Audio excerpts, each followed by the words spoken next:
Marataba, a breathtaking privately managed section of the Marakele National Park in South Africa's Limpopo province. In celebration of this, WildEarth and Marataba luxury lodges are offering all explorers a chance to win a 3-night stay at Marataba Safari Lodge for you and a friend. In addition to a spectacular land-based safari, Marataba luxury lodges offer an opportunity for guests to cruise peacefully along the Matlabas River, watching the animals as they drink and wallow. The lodge offers you a chance to lie by the pool or enjoy a spa treatment, and one night could be spent sleeping out under the stars in a luxurious treehouse. Sign up to be a WildEarth explorer before the 30th of June, and it could be you heading off on a long-awaited getaway. WildEarth Explorers, it's in your nature.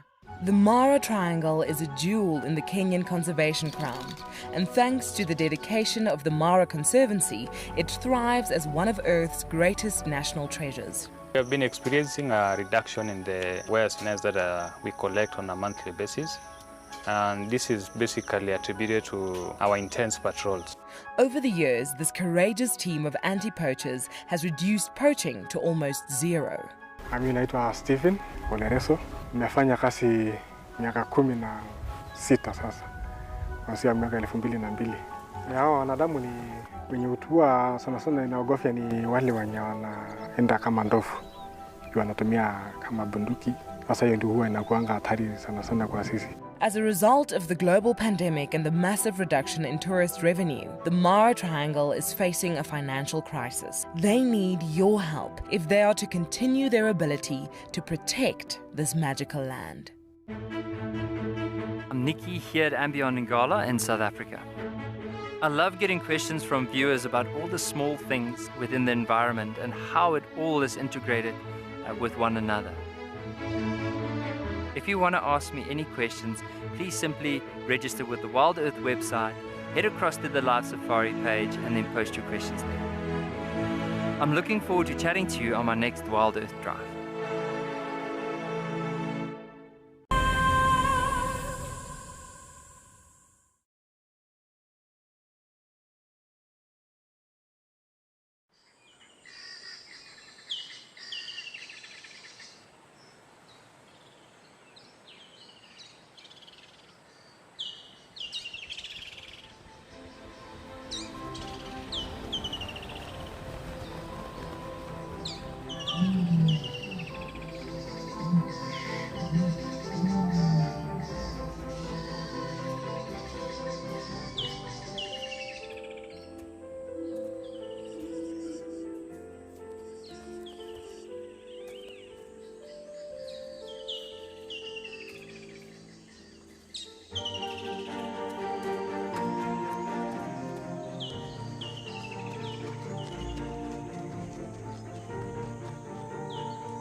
This program features live coverage of an African safari and may include animal kills and carcasses. Viewer discretion is advised. Good morning, everyone. welcome to Djuma Private Game Reserve. Another chilly winter morning where the landscape looks extremely barren, but as we know it's not. Everything else has to survive out here too. So we've stopped by one of the most beautiful water bodies, Treehouse Dam, to make such a spectacular start to the morning. We won't just be coming to you live from Djuma Private Game Reserve. We will be coming to you from many different locations. So get ready to jump on board. It's that time of day for your live bumble through the bush.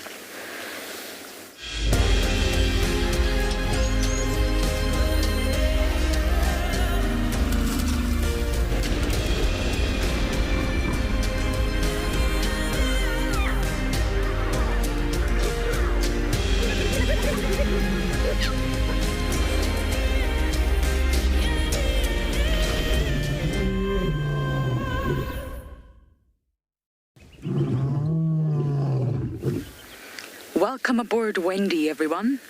This vehicle is Team Wendy. We also have another vehicle out today from Djuma, and that, of course, will be Team Rusty. And both vehicles will try and find lots of spectacular animals for you. My name is Lauren. I do have Davy on camera once again. And as I've already mentioned, we are sitting here at Treehouse Dam. I have already checked the hyena den, of course. That's my first port of call in any day. I at least try, and Treehouse Dam is the closest water body to that. So before I forget, I must remind you all that we're live and interactive. Please do talk to us. You can do that in a number of different ways.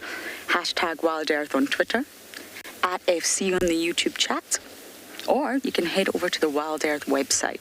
Go to the live safari page, and as long as you've registered, you can submit your questions there. Kids, if you're watching, we like you the most, way more than we like the adults. So please do send in your questions via email. And that email address is kidsequestions@wildearth.tv. Now, before I go into my plans for today, there is something I have to share with you all. And it's not an easy one for me to share with you all, but it's important that I do. It has been confirmed with absolute certainty that Shimbulu is no longer with us. He didn't make it through the encounter with the Talamatis the other night, I'm afraid. And that's Ribbon's boy, the little hyena cub.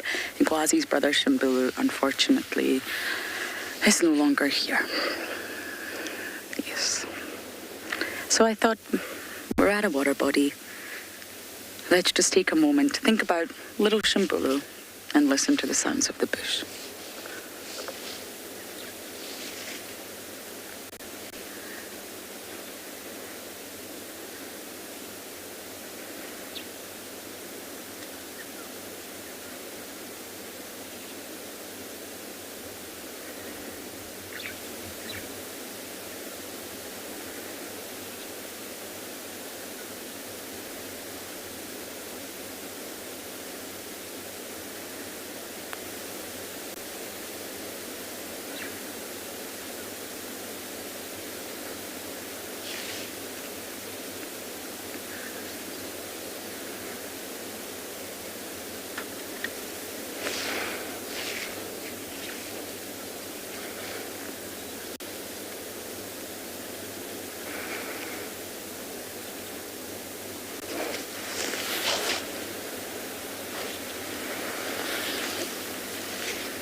Many of you are sending your condolences.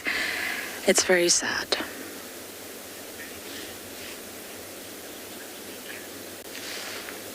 Edward, you're right. It's very sad, but he was such a character. And life out here is tough. It's all about survival. Things like this happen all the time. And of course, we get to know the animals a little bit more intimately than possibly if you were just passing through a game reserve for a day or two. So it is incredibly sad, but I think we just must remember him. He was definitely the more submissive cub out of Ngwazi and Shimbulu. He was very gentle. He was wonderful with all the other cubs, and Ribbon should definitely be proud. So I have had a lump in my throat, and I've been very sad last night, but Edward, you are right. He was such a character, and it's important to remember all the wonderful things about little Shimbulu. instead of thinking about all the sad times. So I am going to Bumble South. There's lots of things on my agenda today. I'm glad I've got that horrible news out the way. And as we sit here and try and warm up our frozen hands, let's take a look at the weather across all our locations.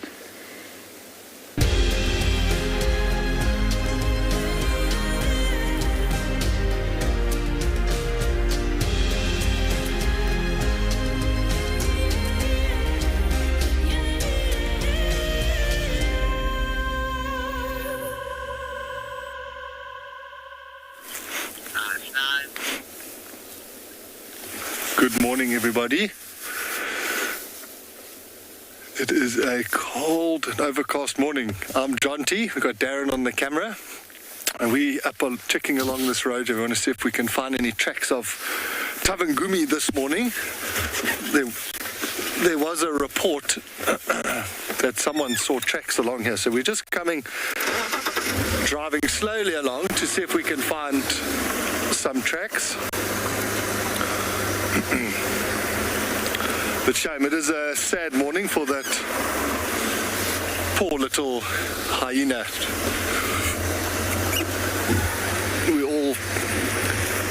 I'm definitely not as invested as the rest of the team, and I know Lauren spent so much time with them. And sometimes it's so brutal. Sorry, let's just turn this.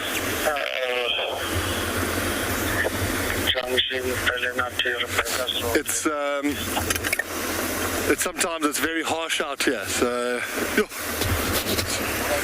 we're all feeling sorry for Lauren a bit today.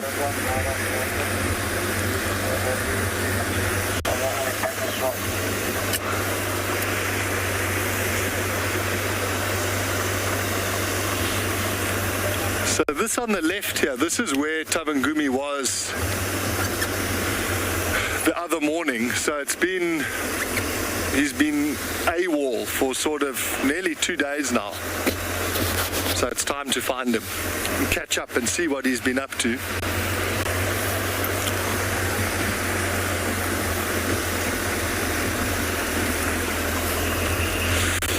I hope we find some tracks today. We tried to do a tracking mission the other day, but we didn't find the tracks of what we wanted to follow.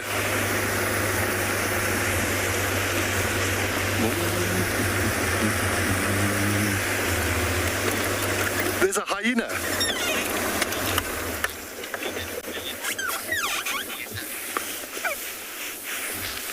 Heather, he would have moved a lot more in the sort of last 6 months to end up where he is now.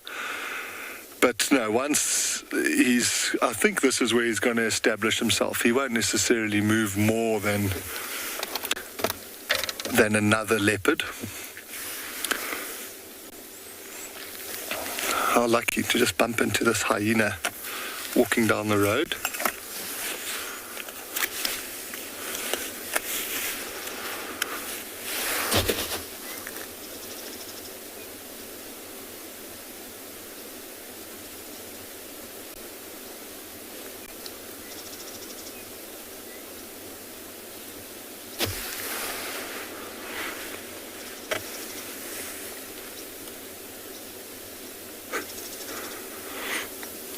He's just checking us out. I'm just going to sit very quietly.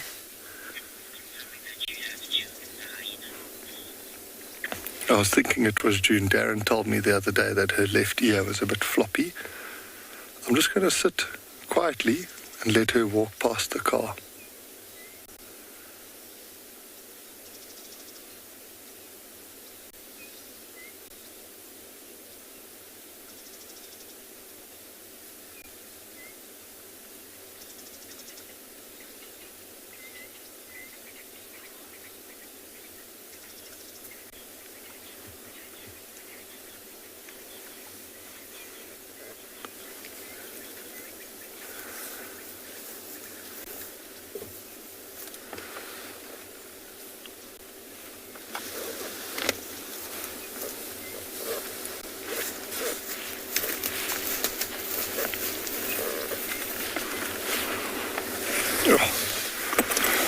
They are so big when you see them up close like that. I'm just going to reverse and we'll see if we can watch June walk down the road.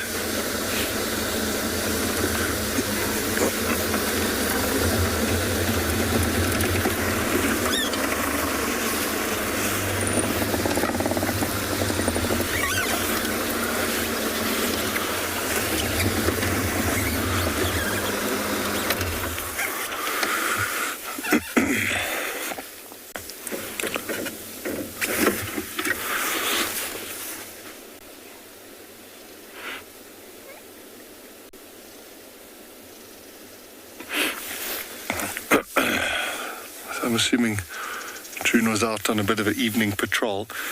We did hear hyenas calling this morning. It sounded from the direction of around the den. I wonder if she's responding to those calls.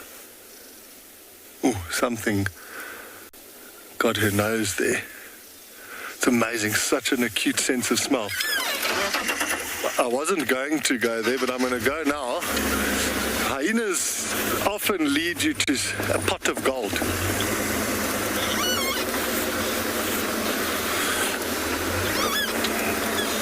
Yeah, when you see them walking from behind, they definitely have a bit of a swagger.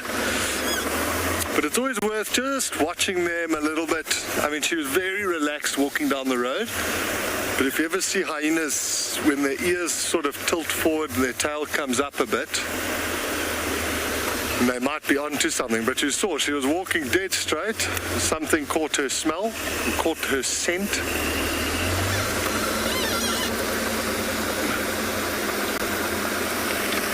And then she just disappeared.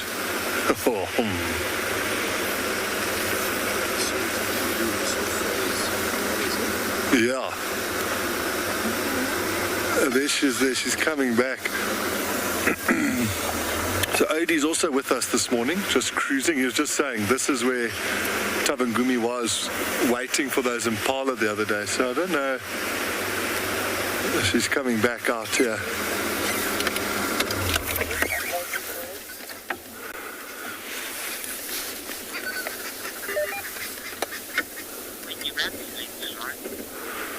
So I think June's coming back onto the road. We'll turn around and carry on with our plan. You're going to head over to see what Lauren has to say. I have Miss Kalamba. She's crossed onto Djuma, everyone. I'm going to keep up with her, Davi, just because it's the exact same spot Tandy crossed last night. And from what I can gather, all three of them are still in Little Gowrie on that kill. Kalamba, Tandy and Maribs, which is unbelievable. Kalamba's obviously decided to come on to Djuma, which is fantastic news. But I believe Tandy and Maribs, and unfortunately, it's not our property.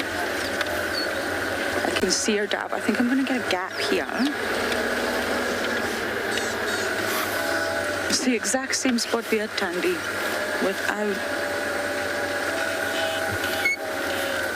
It's so lovely to see Kalamba. It's been quite a while now. And for those of you who are not sure, Kalamba stole Tandy's kill. Tandy and Maribs were on the kill that we got yesterday morning, the Diker, which is hoisted up the Jackalberry in the Mulwati. Hello, princess. You're naughty. You can't steal your mama's kill. And there was a comment from one of you yesterday, and that was, Tandy has taught her offspring far too well. Best comment. Completely 100% accurate.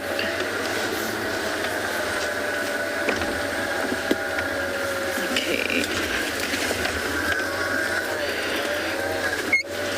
I also have more good news to offset the sad news. I think Mr. and Mrs. Wig are back and getting ready to nest again, so we're also going to check up on them a little bit later. At least Kalamba's going to bring a big smile to all of our faces.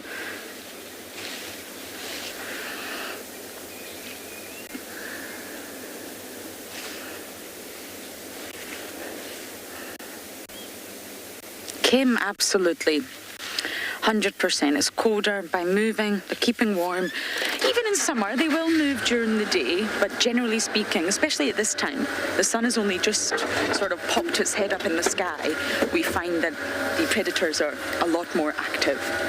But she looks full. I see a full belly. How lovely of you to leave some food for your mama and your half-brother, Kalamba. It's very kind of you. We're right above the embankment in the Mowasi. I don't quite know where she's going to head.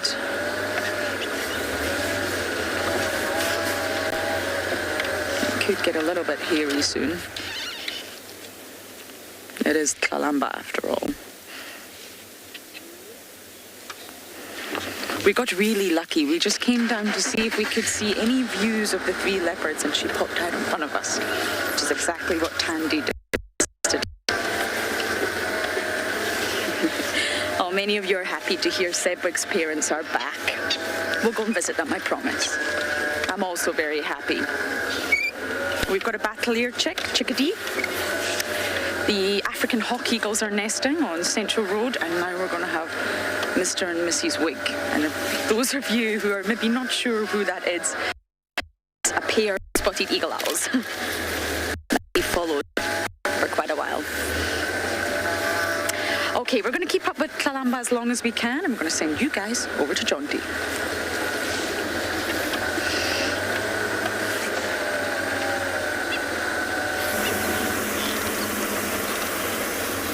Good luck, Lauren. We've just moved a little bit further down the road. Still going super slow, just checking for tracks. But we're just talking about how hyenas have quite a tough time.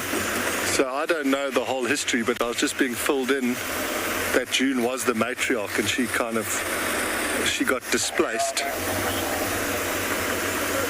And now she seems to be sort of roaming. I've seen her twice and always by herself.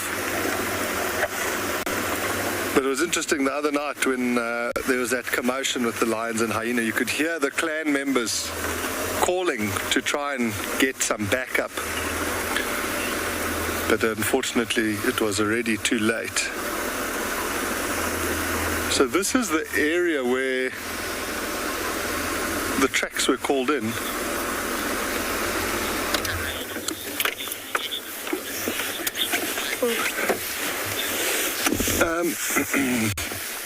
Gavin, I mean, that night they would have been quite stressed out and quite aware of what was going on, because I'm sure the youngster would have given off some sort of, distressed call when the lions caught it, but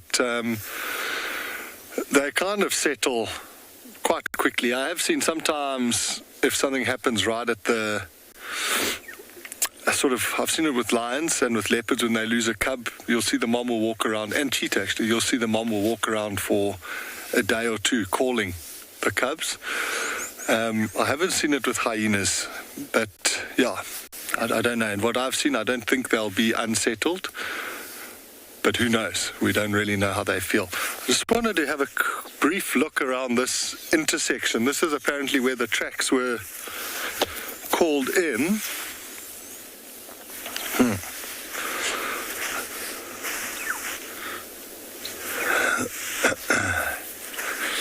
There was quite a heavy dew last night, so any tracks that we see we'll kind of know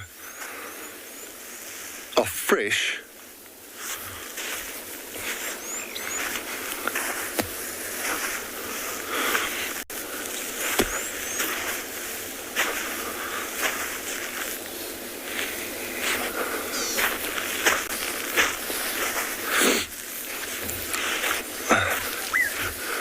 It looks like June came from the gate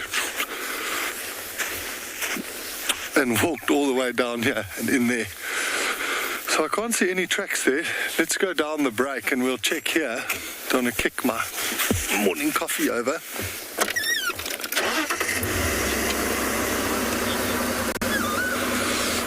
So we're going to check here and let's see if we can find something.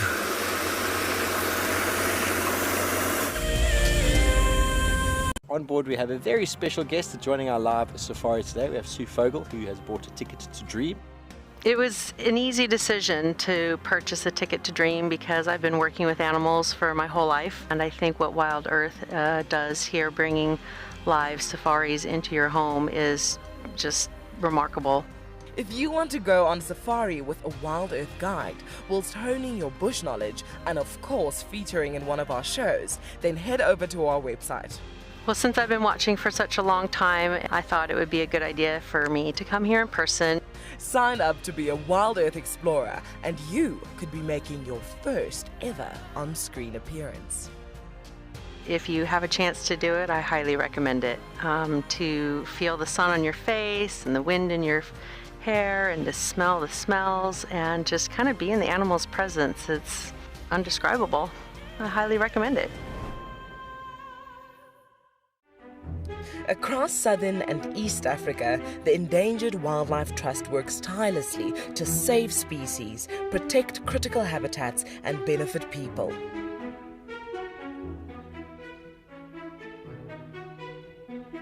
Join the EWT in returning wildlife to the wild. Go to ewt.org.za to find out more and follow our socials to see how you can get involved. Protecting forever, together. My name is Ross and I'm a field guide at andBeyond Phinda Private Game Reserve. I love getting questions from guests on WildEarth because I love sharing and learning information about nature with new people, and it also makes me feel like you're all joining me in real life. If you want to ask a question on WildEarth, then you need to register on our website. Once registered, go to our live safari page and submit your question below our live feed.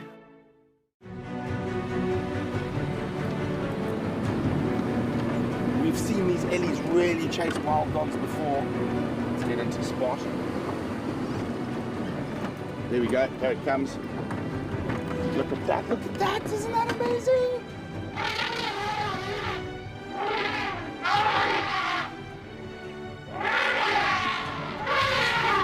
Expect the unexpected here on WildEarth daily.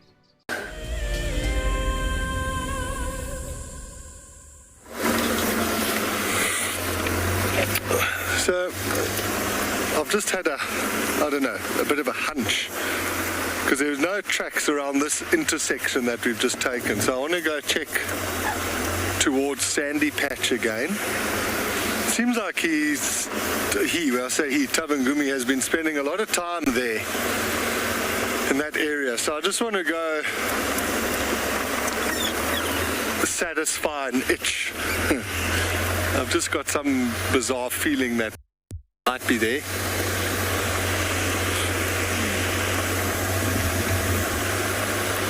Some guinea fowls scratching around on the road ahead of us.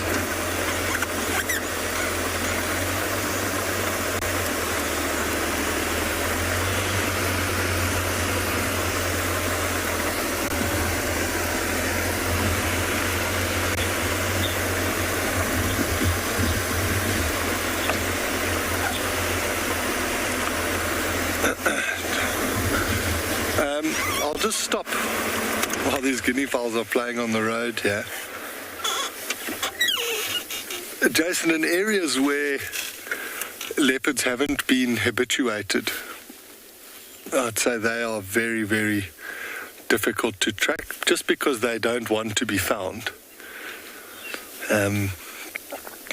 So I suppose it's their behavior. Sometimes I've been tracking leopards in areas where they're not as relaxed as they are here in the Sabi sands, and they'll lead you in a circle, and you'll come back round and see your own footprints with the leopard tracks on top of yours, and when that happens, you just walk back to the car.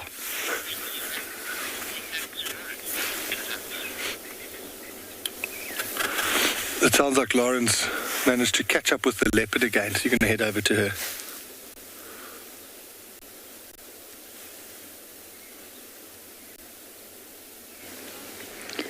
She went flat. Our princess went flat, which is jolly good. And she's now grooming. So apparently, from what I can gather, it's a little bit tricky because Little Gowrie is on the eastern channel. We are on the northern channel. And Kalamba Maribs and Tandy were all still around that Jackalberry. So Tlalamba's obviously been very possessive of the duiker, and now she's sort of left it. She came back onto Djuma, which is great news. And I would imagine that Tandy and Maribs are back up that Jackalberry. We dipped our toes into Little Gowrie yesterday with the permission of Paul, who's a wonderful gentleman. But unfortunately, we just don't have a view of that Jackalberry. It's actually the exact same Jackalberry. I'm sure some of you will remember where Sabui, Shasha and Langa also had a kill. I was there not so long ago. It was the same Jackalberry. Hello, girl. You're a hard lady to pin down, I'll tell you. And you know that, don't you?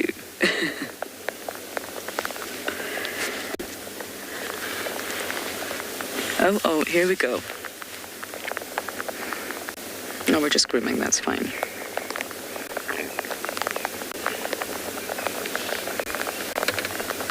It's so wonderful to see her, and she really is the Djuma leopard, if that makes sense now. She is the dominant...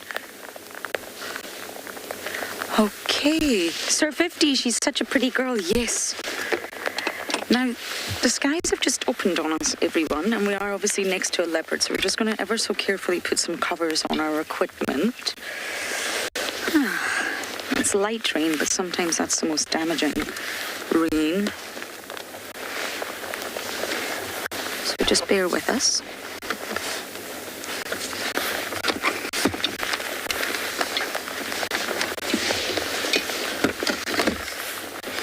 Oh, and Tlalamba decides to move at that moment. Wonderful.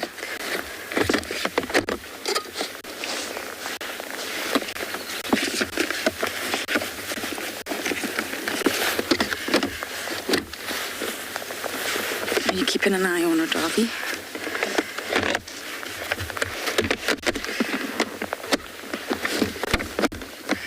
Okay, we're just going to cover all our equipment here and then keep up with our very busy little princess.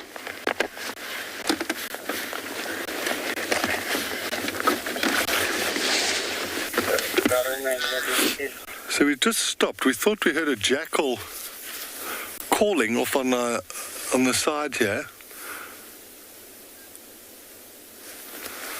but we haven't heard anything again. So let's carry on.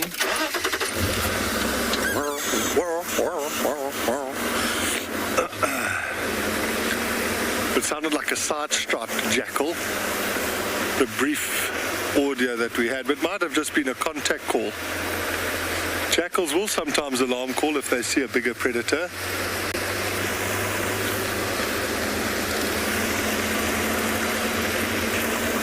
Okay.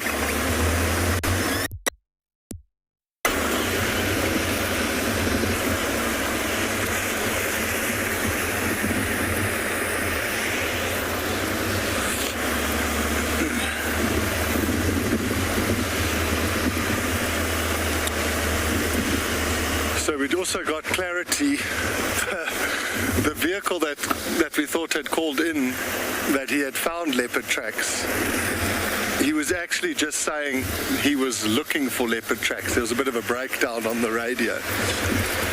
But that's fine. We're in the right area.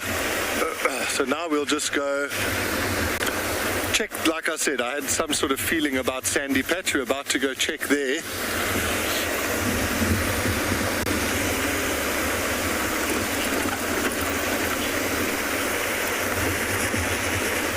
Yeah, Wesley, you're right.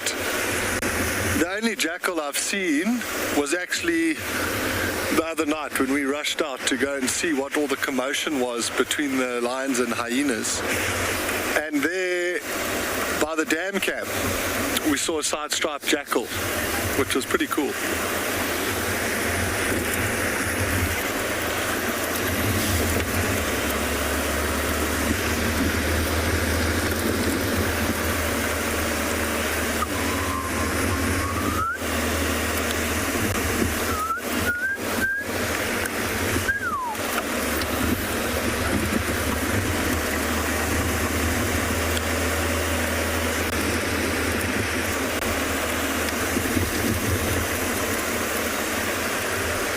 Sometimes you might hear me whistling or humming. It's something that, I don't know, I've always just done I suppose it's when I'm happy, these things just start happening.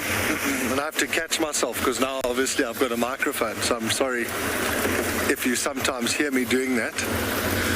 I've had guests asking me before if I do that to try and attract the animals, and that's not the reason why. It's I don't know, my subconscious. Sometimes it'll be a song that comes into my head, sometimes it'll be a bird call, or sometimes it'll just be a random sound.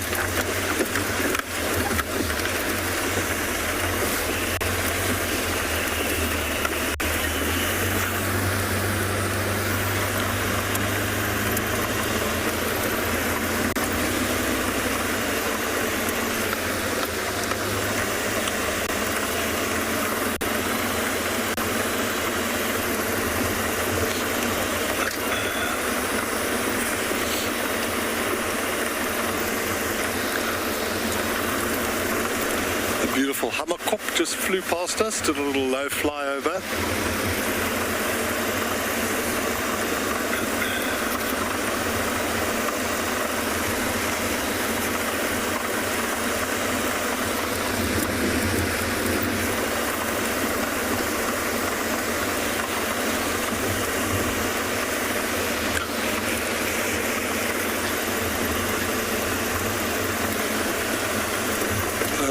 Managed to reposition with the leopard, so head over to her and see what the leopard's doing.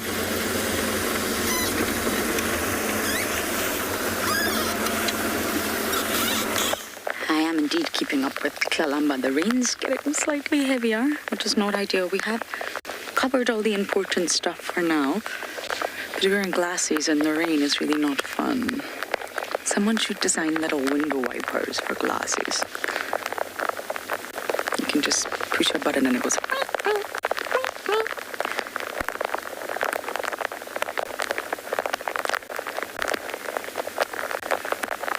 She's just stopped next to this Tamboiti here. If she heads into the drainage line, we might struggle a little bit. But it's just so lovely to see her.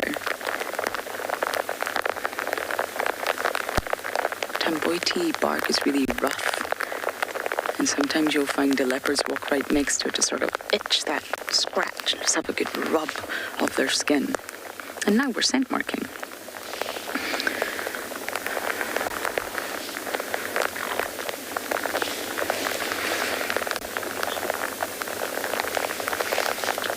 Fern, some animals really do relish the rain, to be honest. So maybe not. It's not a downpour. Oh dear. Dav, what do you think about our next move? We have to go around. I have to go around. Okay, this is going to be tricky.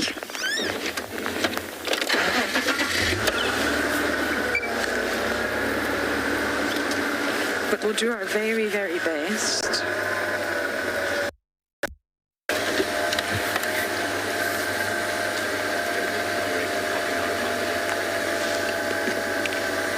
Rex and that's Kalamba popping out at Mambalu. Okay, Davi's saying we can possibly try this.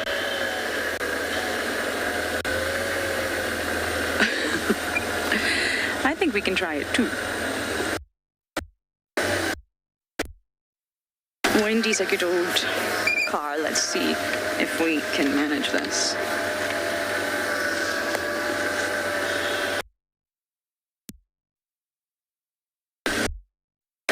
It's about as steep as that Lakewood one, isn't it, Davi?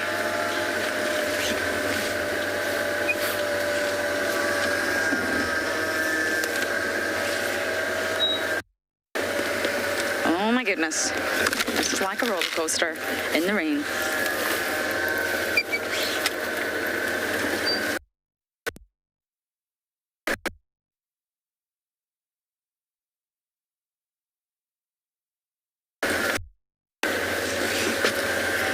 Okay, hopefully I can make this. If you don't see us again, then you know we haven't.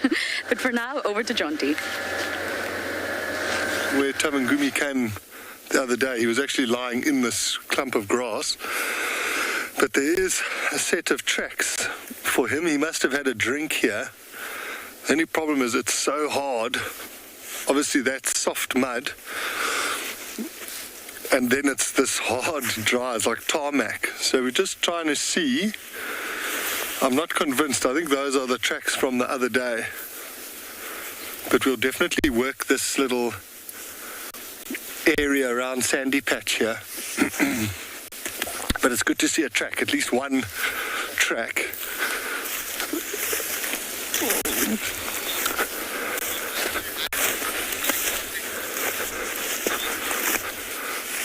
Sorry, was that, are birds reliable? Yeah, birds can be a really good indicator. So especially when you're tracking. So like, for example, now we found this one set of tracks.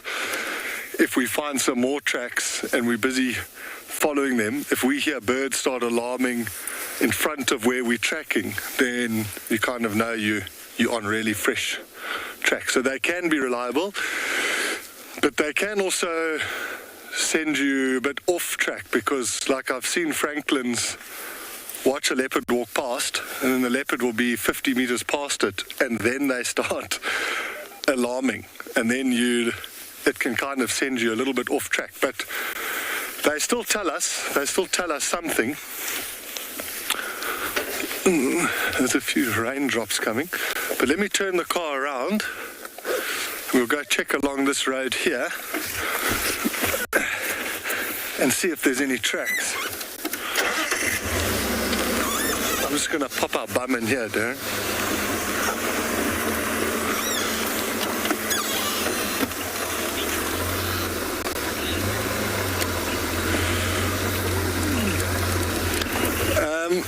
I love the call for a... But that's hard. Once I start thinking about it, there might be more. But I've always loved a dark-backed weaver. That's a very cool call. I'll play it for you now once I turn around. Let me just get the call quickly. I'm sure you'll hear it. I've got this app. Let's see. Oh, there we go.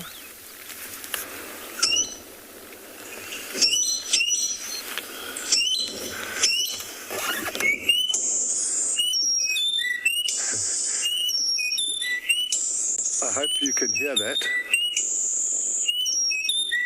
But that is one of my favorite calls.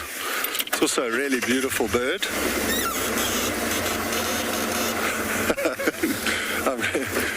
Elton was just telling me you could hear it very loudly. Sorry if it hurt your ears. But yeah, that's a cool call. I like that call. The African fish eagle is like a classic sound of Africa. Obviously sounds a lot better than that. So we have got a few little raindrops falling on our heads here. Do you think so? So I'm actually going to head back towards camp. We might just play it safe and go put the roof on the car rather than getting wet. Yeah, but when you start thinking about bird calls, you start thinking one and then another. A chestnut-vented tit babbler's also got a pretty cool call. Crimson-breasted shrike.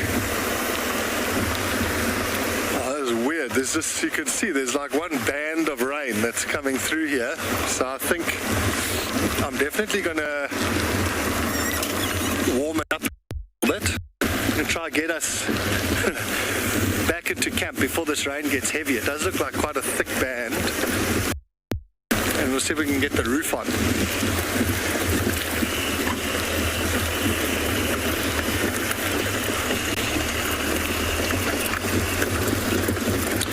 So we're going to rush back.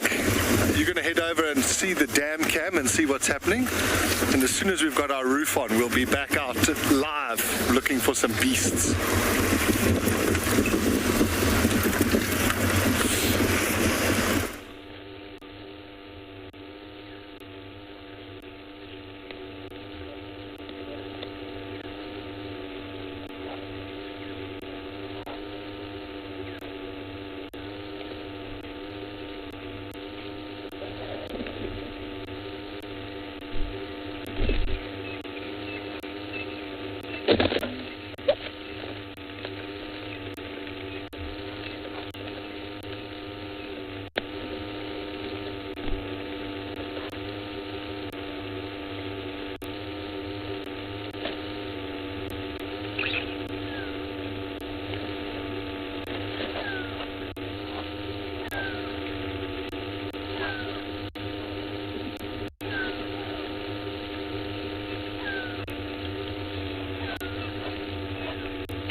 Yeah, we are currently driving towards the area where we left that Birmingham young male yesterday.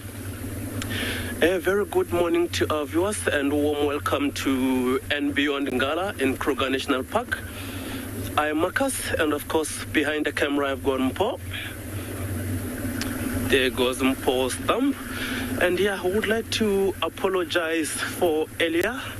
It's just in Djuma they're experiencing rain problems, which was our problem earlier as we are now going out. And I'm sure it will be sorted. They will be back now. We are still live, by the way. And so yeah, the plan for this morning will be to head back to where we left that Birmingham young male last night, because after we have left, we've heard from other updates that there were some hyenas around, maybe 8 or so. So it will be quite interesting to see whether or not he has managed to keep his carcass, defend it against those hyenas, which I'm hoping that is the case. But yeah, all that remains to be seen or confirmed. And as you can see, maybe you might be able to see from a distance, it's very, very overcast this morning. So I mentioned we had a bit of rain earlier.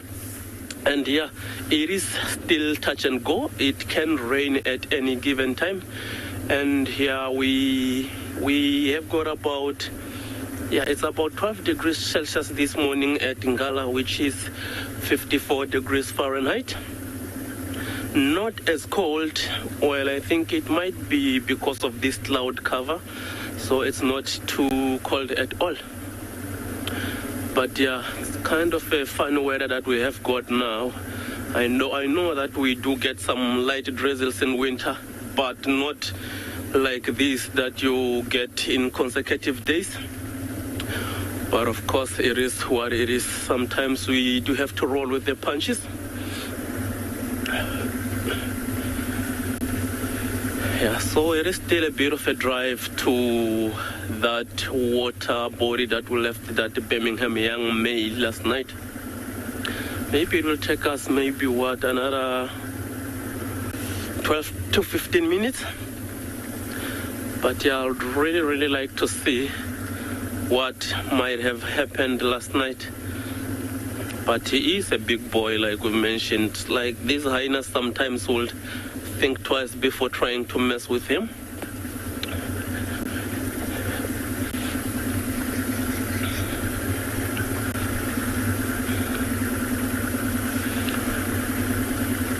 And yeah, it will be nice to get there, see if maybe the other members of the Birmingham Pride have joined him during the night, or even this morning as well, because like it is still cold, these predators.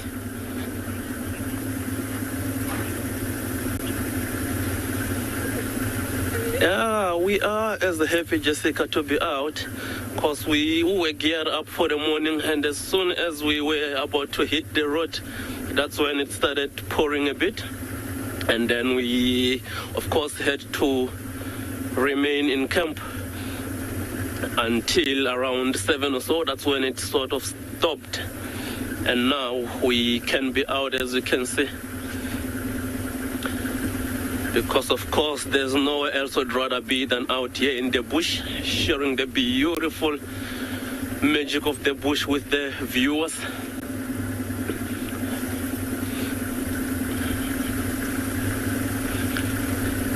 Yeah, that being mentioned, it might still rain again. It still looks pretty much dark. These clouds are rather threatening. But yeah, we'll just play it by the ear. Hopefully it doesn't rain.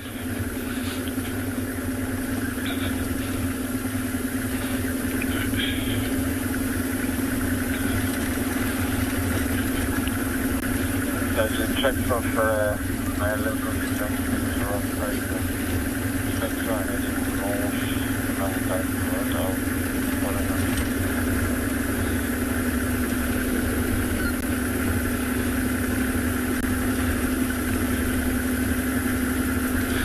So I'm only hoping now that the rain that's at Djuma now, it's not making its way towards us. because I think that might have been the case yesterday on our sunrise safari, because Djuma experienced some rains shortly after the show has ended. We also experienced those rains, and of course we had to race back to camp. I'm just hoping that is not the case this morning.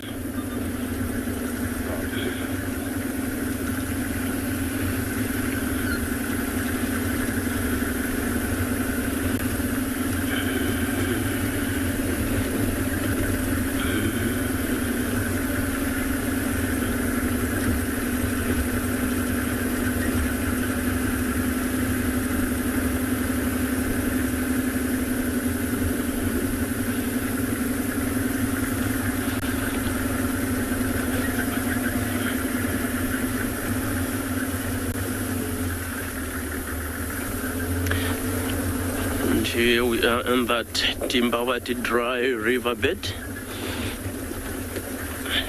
But of course, this morning we won't be driving on the riverbed. We will just be crossing it just to get to Clara Dam, for those who knows it, or that water hole where we left that Birmingham young male last night.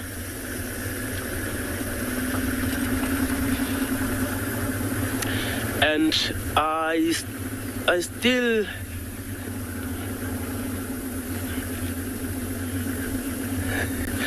all right, yeah, while we are still making our way, we are going to send you over to Pridelands, where JP would like to say morning to the viewers.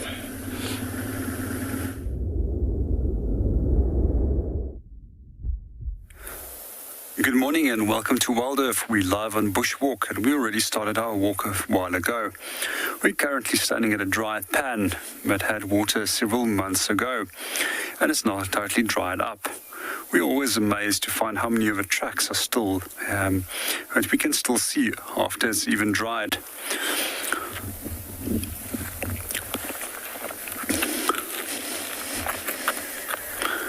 So our plan for this morning is to keep on walking from here, do a circular route, and then come back eventually to Ndlovu Dam.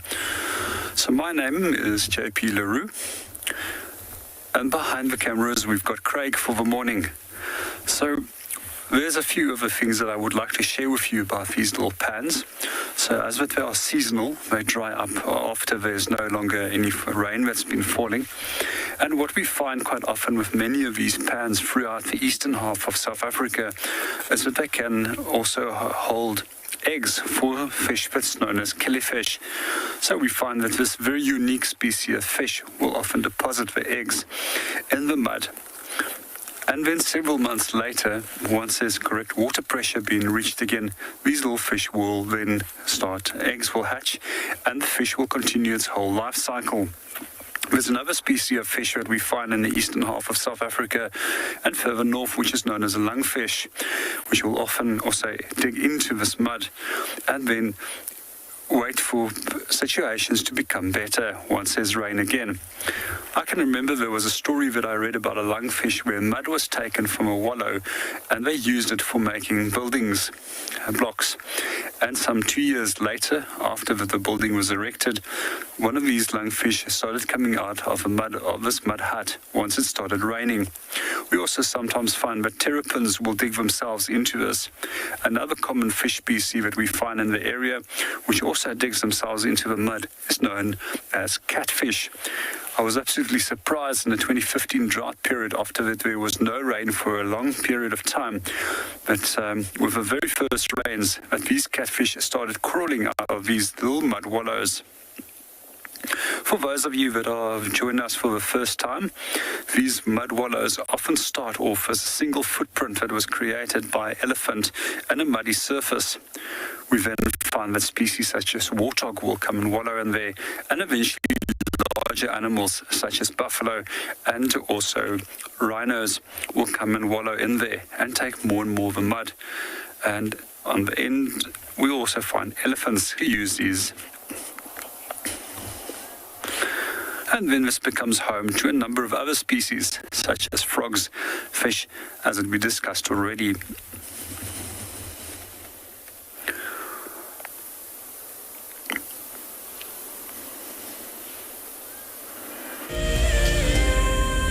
The annual Safari Guide of the Year competition aims to create awareness for those men and women who dedicate their lives to tourism and wildlife. This year's event will be held at Marataba, a breathtaking privately managed section of the Marikele National Park in South Africa's Limpopo province. In celebration of this, WildEarth and Marataba Luxury Lodges are offering all explorers a chance to win a 3-night stay at Marataba Safari Lodge for you and a friend. In addition to a spectacular land-based safari, Marataba Luxury Lodges offer an opportunity for guests to cruise peacefully along the Matlabas River, watching the animals as they drink and wallow. The lodge offers you a chance to lie by the pool or enjoy a spa treatment, and one night could be spent sleeping out under the stars in a luxurious treehouse. Sign up to be a WildEarth explorer before the 30th of June, and it could be you heading off on a long-awaited getaway. WildEarth Explorers. It's in your nature.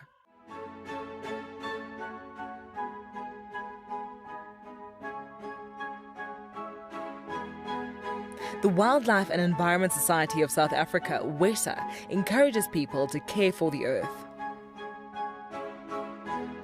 Through innovative projects, they aim to reverse the serious issues that we face in the world today.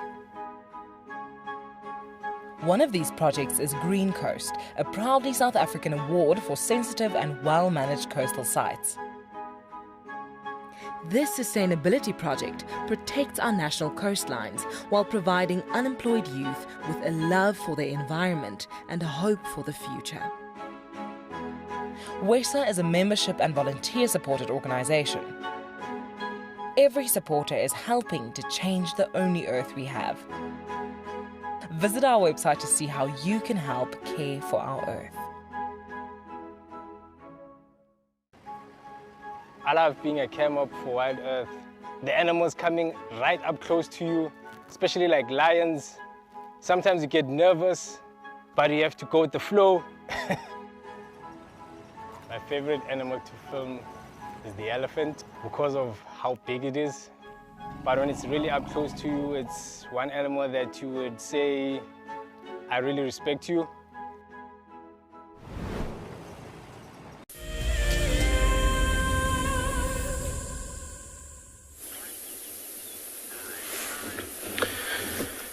All right, we are sitting here with a red-billed hornbill that's feeding on termites in that termite mound that you see there.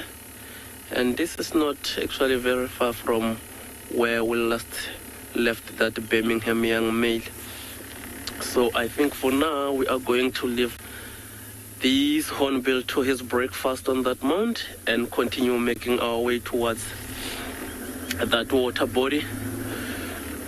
And yeah, from here, not too far at all, maybe 2 minutes or so, we'll be in that area.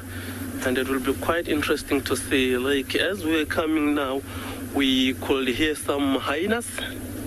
Like the sound felt like it's coming from somewhere in that direction. So maybe those hyenas again came back this morning. Or you might also find that they haven't really left last night. They might have tried during the night to steal that kill away from that Birmingham young male. So I guess, yeah, it's only time that will tell. When we get there, we'll be able to assess the whole situation, see whether or not there is still some carcass left, or even if that Birmingham young male is still there, or it's just the hyenas finishing whatever it is that he might have left for them.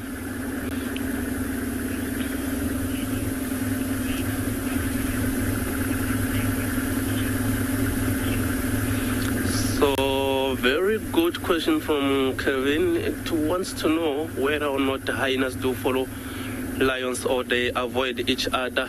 So it will pretty much depend. Most of the time, hyenas will try and stay clear of lions, especially like I mentioned when there are these males that are involved, or if it is a male lion. But yeah, that being mentioned, these hyenas have got a knack of following these predators, even if it's just at a good distance. They do sometimes follow them. We have seen that with hyenas following wild dogs and also following leopards. there was one instance when they followed cheetahs as well. So but they will try and follow at a distance so that at least these animals will try hunt. And then when they are successful, these hyenas will move in and try and steal the kill. But with lions, it's mostly when these lions have killed something when you will see hyenas in that area. But if they haven't killed anything, it's more the hooded vultures that you might see sort of following lions, because those ones also go for the lion's skirt. But yeah, there's no love lost between hyenas and lions. Sworn enemies for life. Of course, if hyenas get hold of lion cubs, they will kill them. And vice versa, if lions get hold of hyena puppies, they kill them like that, just so to eliminate future competition.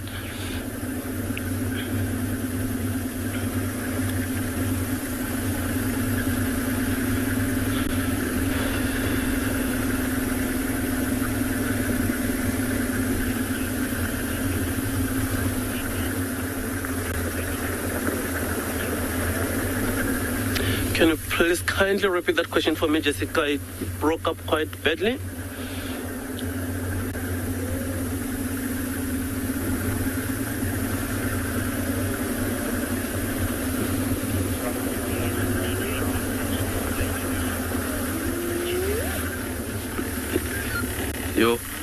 I'm not sure if Jessica would like to know if I've ever seen a hyena hunt, if I got that quite well. Yes, Jessica, I have seen a hyena hunt. So it was like 7 or so hyenas, and we were out in the bush having a bush dinner. So as we were about to leave, we saw this impala that ran and didn't really mind the people in the crowds there inside, and the impala just stood there. And when we looked around, we could see some hyenas close by. And as soon as we left, those hyenas went for that impala. Like from seeing them, yeah, so you can hear those hyenas calling on the background. There's quite a few clan members here where we are still going. I'm not sure whether that young male is still there, but we'll see just now. But I did see a lot of hyenas. Maybe 6 or so. Well, it might be more than that. And of course, there is a vulture also in the mix.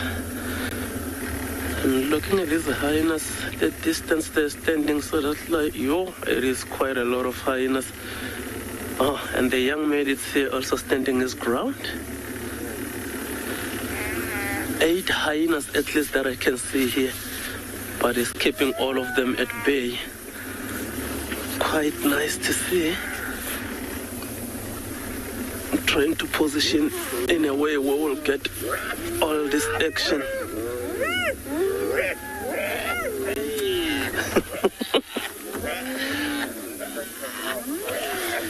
Yeah, so it is 8 hyenas here, as you can see, all sort of trying to intimidate this young male here, but he is not having any of it. Like a standing guard to his carcass there, as you can see. And it doesn't look like these hyenas are that confident as to moving in with him.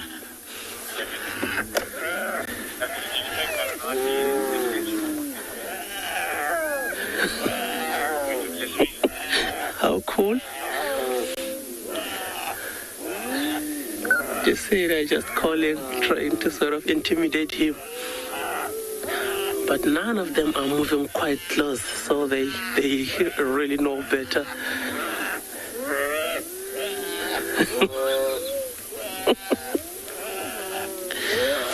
You just have to love hyenas, eh?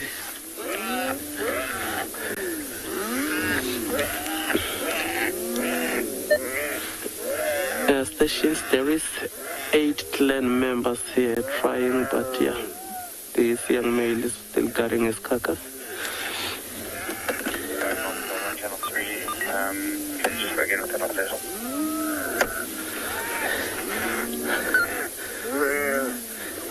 As you can see, that young male there close to that carcass is not really trying to He's not really trying to chase each and every one of them in different directions, which is what these hyenas will be hoping for.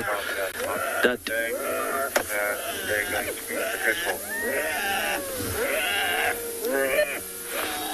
well, it's hard to tell for now, Nick, but yeah, it might be worth coming this side. It's quite an action.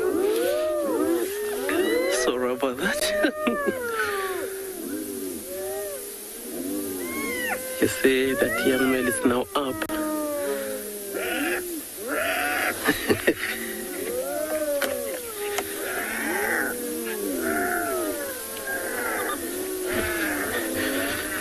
Yeah, well, we are as excited as our viewers to see what will happen here. I'm just very proud of this young male, how he can stand up to this number of hyenas. So like 8 of them with all making those sounds. It is intimidating in a way, but it looks like he is standing his ground, as you can see there. And they're sort of approaching in all different directions. There he goes lying down. Of course, he is still keeping a watchful eye, as you can see. When they move from side to side, he just looks at them like that. And quite smart of him not to try and engage, because this highness is exactly what they would want from him. That reaction that maybe he will chase one of them and then the others can move in on that carcass. So he has done the smart thing, as you can see. He just lied close to that carcass, because of course this highness is what they're after. So they have to make the move to him.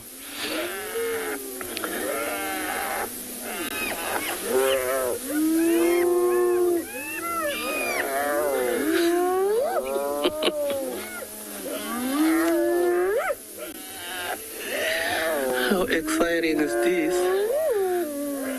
Look at all those hyenas.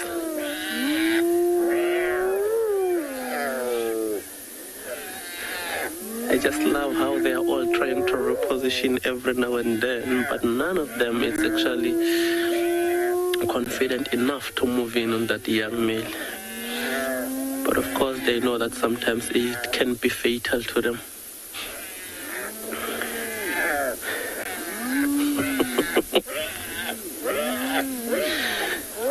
I remember this sound quite well. There was once a time where I saw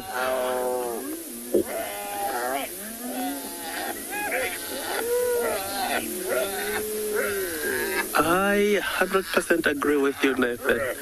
This is one of those things that you just over the moon when you do witness it. When this early in the morning, all these hyenas, like they say 8, I think the update last night was about 7. Pretty much something like that, that they tried to come for this young male. They were not as successful. So as you can see today, this morning, they're still trying again to sort of intimidate him on him abandoning that carcass so that they will go in and finish it. But as you can see, this young male is not really having any of it.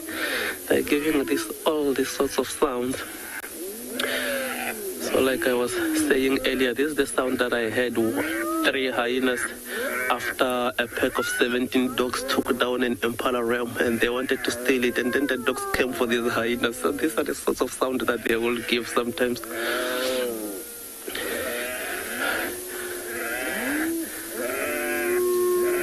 And come to think of it, you might find that these hyenas even spent the night here, tried, but looks like that young male is successfully defending his carcass.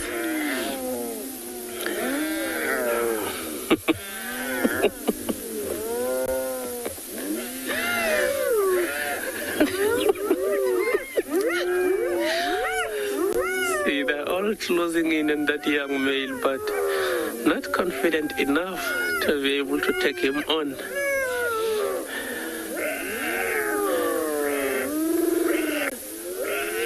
I just love how brave that young male is there.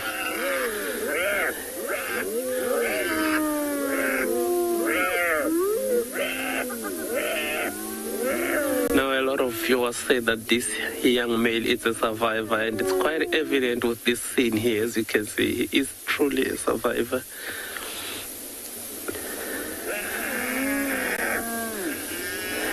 Oh, look at that one.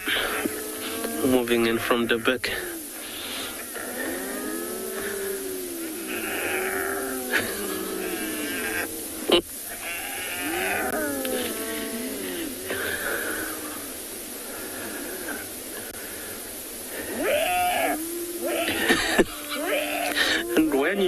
about it.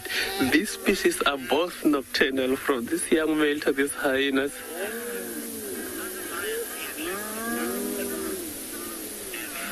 So Andrew has just asked a very interesting question: if other lions in this area will be attracted by this noise. That is always a possibility, Andrew. I mean, with this commotion, if there is some other lions close by, they will be able to sense that there might be something happening, in which case they might decide to come and investigate. And of course, they will find this standoff.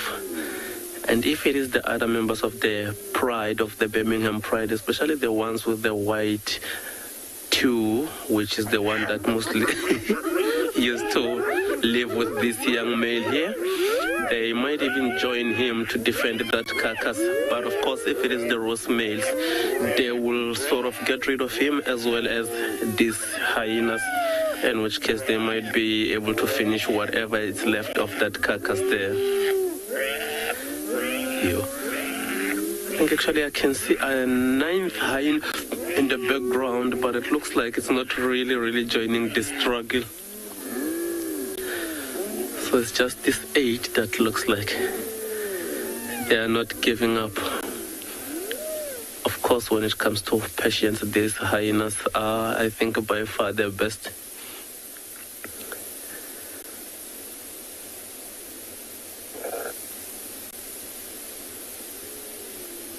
And looking at that carcass, this young male has fed a great deal from what was here last night, and looking at what he's got now. So he might have been at it like most of the night. And still, as you can see there, the message is quite clear: I'm not sharing.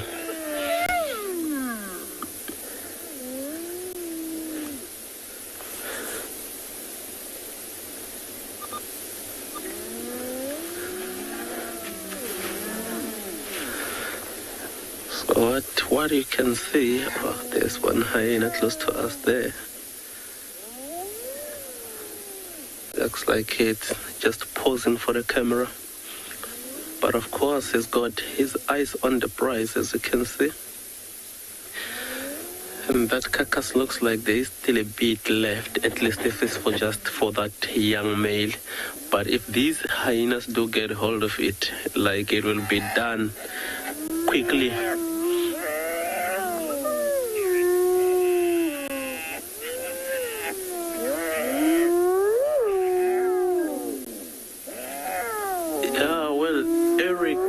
Also, it's something which is a possibility. Like, as you can see, these hyenas, of course, they don't just give up.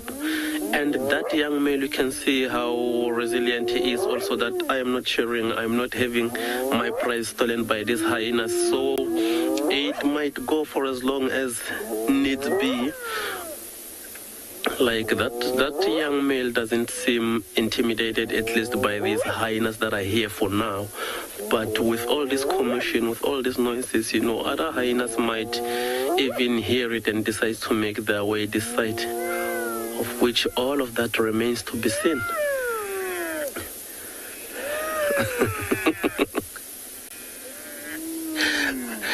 So one hyena yawning as well. Of course, they are nocturnal species. This is the time of the day when they had to take it easy, relaxing after they've been at it for the whole night. But of course, they still want to steal this carcass. So much as they might be tired, much as they might be exhausted, they weren't really going to give up. Like, even if they think, let's at least call off this standoff for now, they will pretty much be in these surroundings here, that as soon as they think they still have got a bit of energy, they will make their way back here to try and steal this carcass from this young male.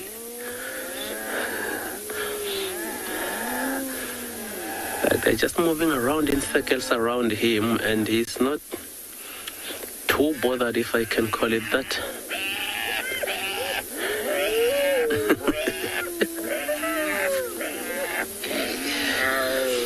What a beautiful morning, hey?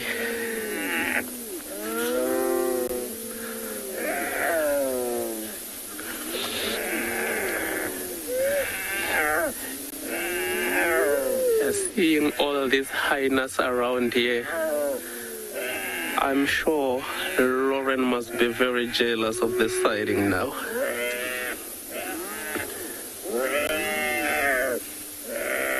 because I know she loves these hyenas. And of course, it's not every day where you get to see 9 clan members in one go in one area that are trying to steal a kill from a lion.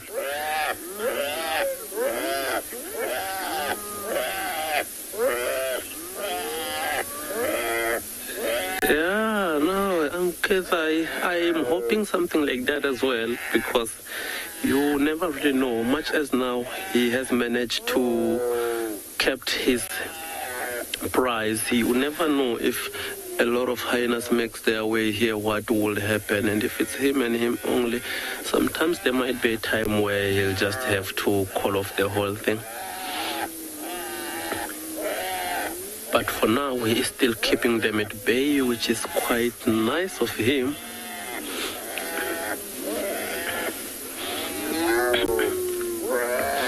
I see just one hooded vulture also in the mix, but of course it knows better than to get too close. Because much as these hyenas are failing to steal that carcass, if a hooded vulture is within reach, these hyenas might try go for it.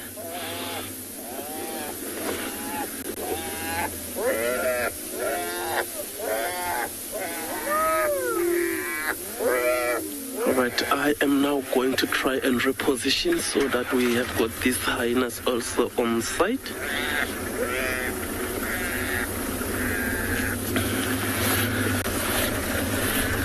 Isn't this just amazing to see?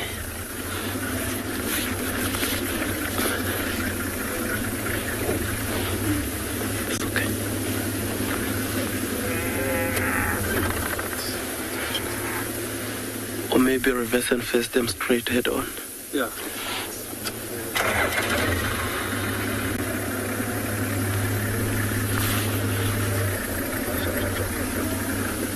Shablan.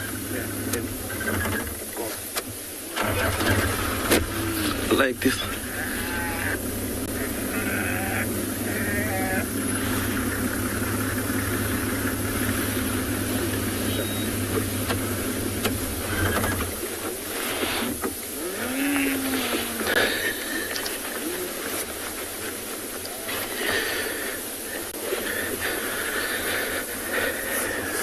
There he is, as you can see, sticking to his prize there.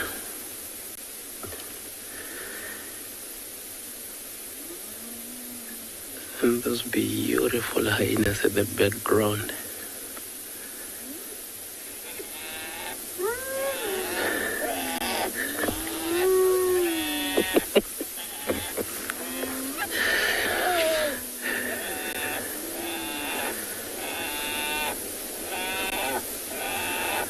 Listen to all the sounds that they make here.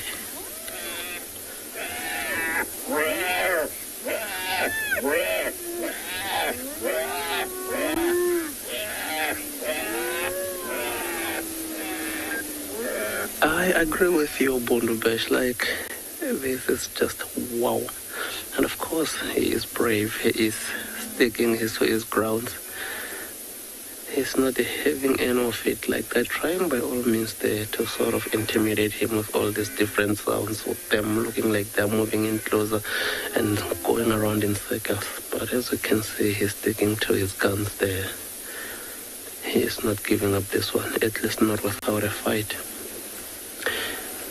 And successfully so, if I might add. As you can see, he is guarding it with his life.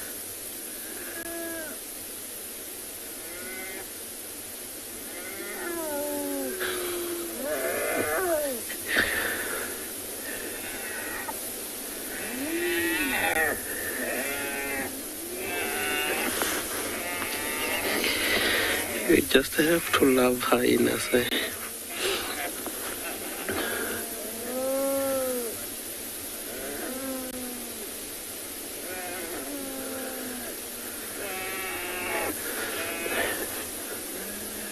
You see, of course, he's got those hyenas on his back, but as you can see, he doesn't look really too bothered at all. But of course, he won't let his guard down there, as you can see. Like, he's well aware. If they do try and move in closer, that's when he will show them.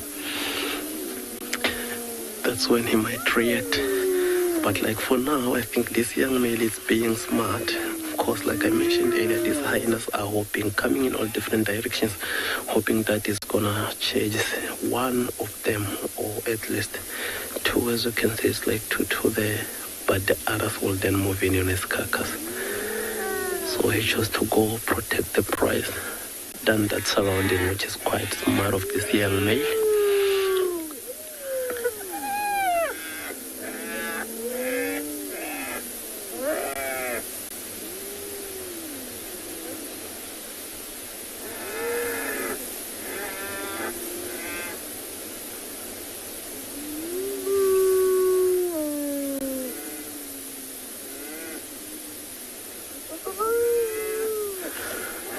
And of course, I do repeat again, we at andBeyond, we don't really name these animals. So I remember yesterday I did mention the name Osendele, of which I heard it from the viewers or the fans, but I just wanted to stay relevant to the fans to know exactly which lion we are talking about. But of course, to us, it is that Birmingham young male. I think I just had to make this clear to all our viewers.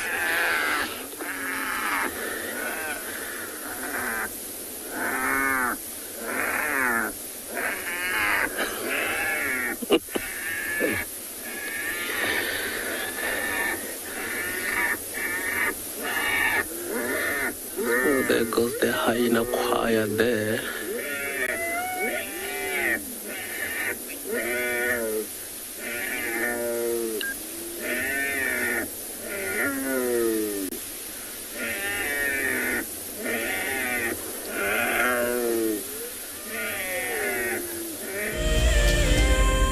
On board, we have a very special guest joining our live safari today. We have Sue Fogel, who has bought a ticket to Dream.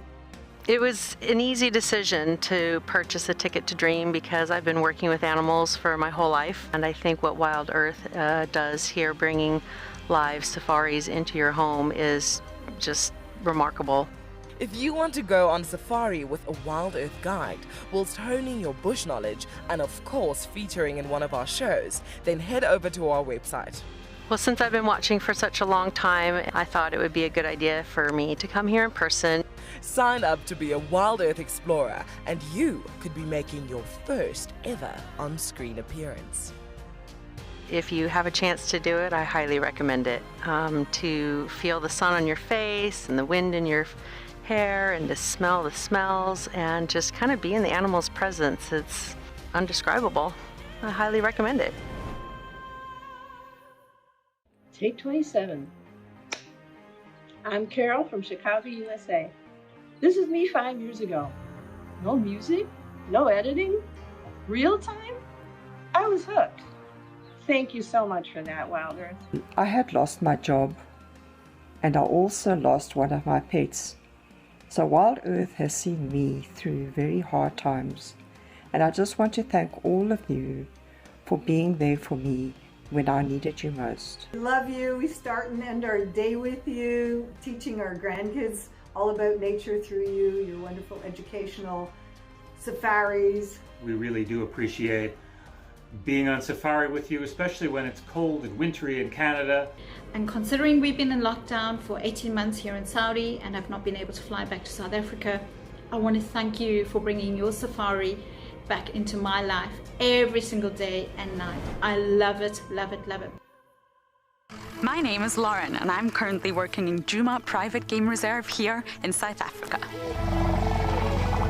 I love answering your questions during the live safaris. It's my favorite part. It feels like you're on the vehicle with me and I'm able to teach you exactly what you want to know. If you want to ask a question on WildEarth, then you need to register on our website. Once registered, you must go to the live safari page and ask your question below the live feed.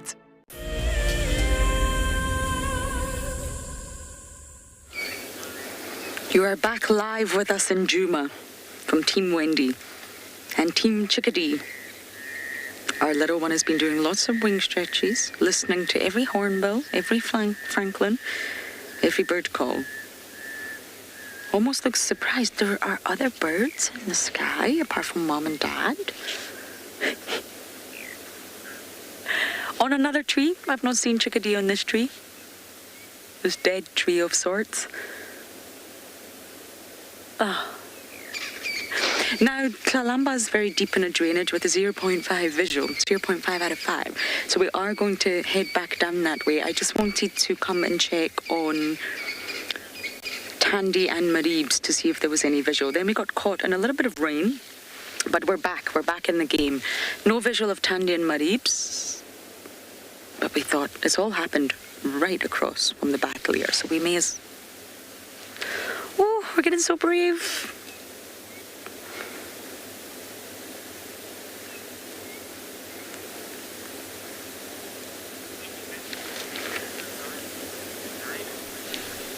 Okay, we are going to slowly head back to Kalamba, but we're going to send you back across to all that action at Ngala.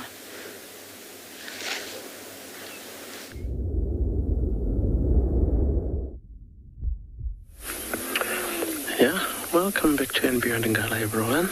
As you can see, that commotion is very much still active. It is still happening. So as you can see, that young male is out now. And those hyenas did get very close. I found them some moments ago. And that's when he woke up and went for them. And of course they scattered, and then he came back again to come guard his carcass there.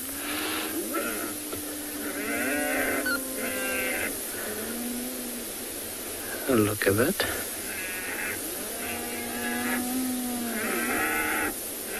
And I just like how that male is behaving, is showing character, is showing bravery, of which that is working to his advantage for now. Like these hyenas thought that maybe with these numbers they will be able to steal that carcass.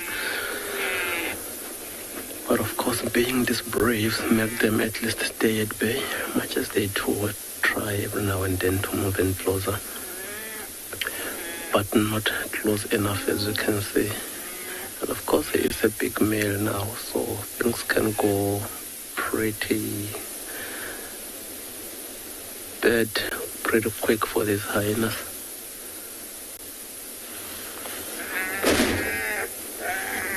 Oh, I just saw them run away. I thought that maybe...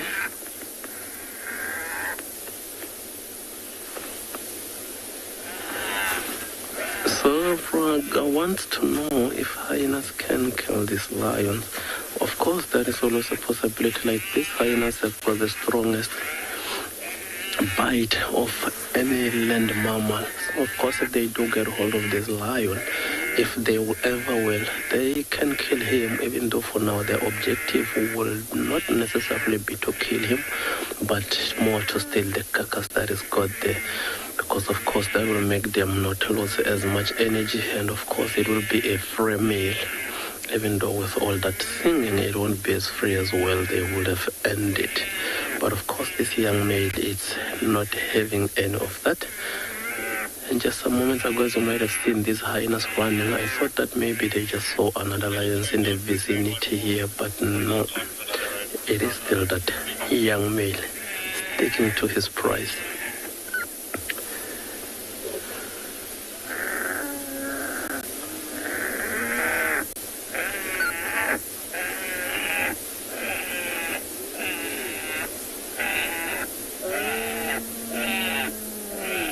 Yeah, I couldn't agree with you more. As you can see there, he is not having of whatever these hyenas are trying to do. Of course, he's got nerves of steel. I think that's the best suitable explanation at this moment in time.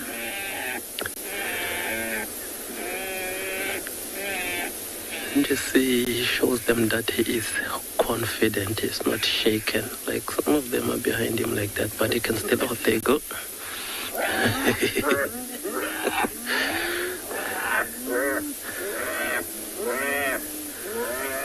Like, I do apologize for all this giggling because I'm starting to sound like a hyena myself, but it's one of those situations where one can't really help it, How beautiful is this sighting? How awesome are these hyenas calling on the background there? But most importantly, how brave is this young male here?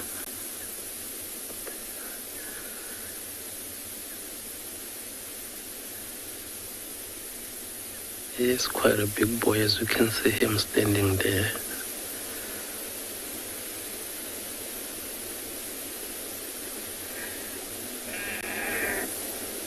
And I think those eyes do say it all, that I'm not sharing my meal with hyenas, at least not this morning.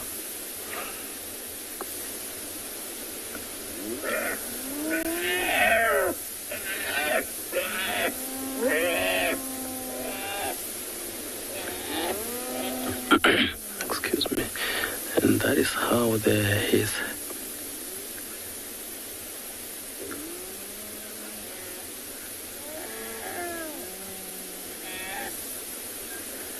So, Karen, I didn't really get that question.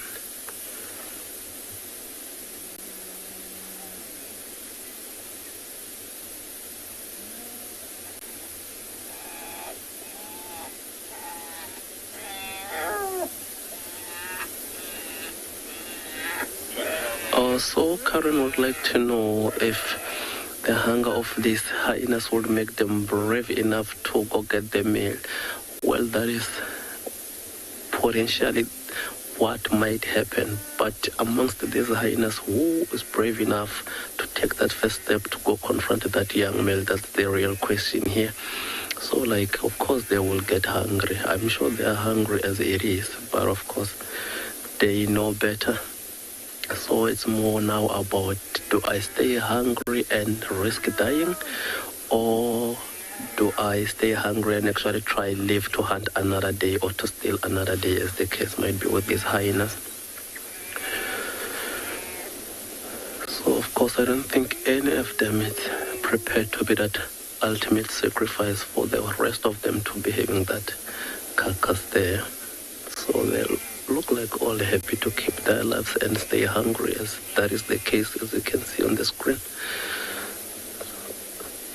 So a few of them are lying down, as you can see. That also shows exhaustion, because if they come circle this young man, they're always calling. Of course, they do lose some energy while doing that. So that will be one trying to recuperate there. I think I'm still going to stick around in deciding. Of course, there is some things happening. In the meantime, we are going to send you over to Djuma.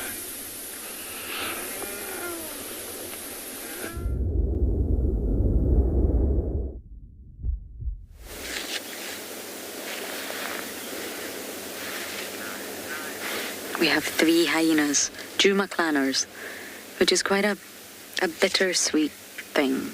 It's actually so lovely to see them, especially after the awful news. I don't know if this is in Tima. Is it in Teamsy Teams? She's going for water. Okay, I think I should reverse so we can just catch this. It's lovely to see a hyena drink. Okay, I'm just gonna go down here. There's 2 other hyenas, by the way. There's 3 of them all traveling together. Oh, she's drinking.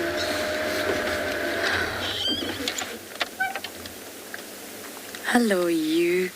It is. It's in Teamsy Teams.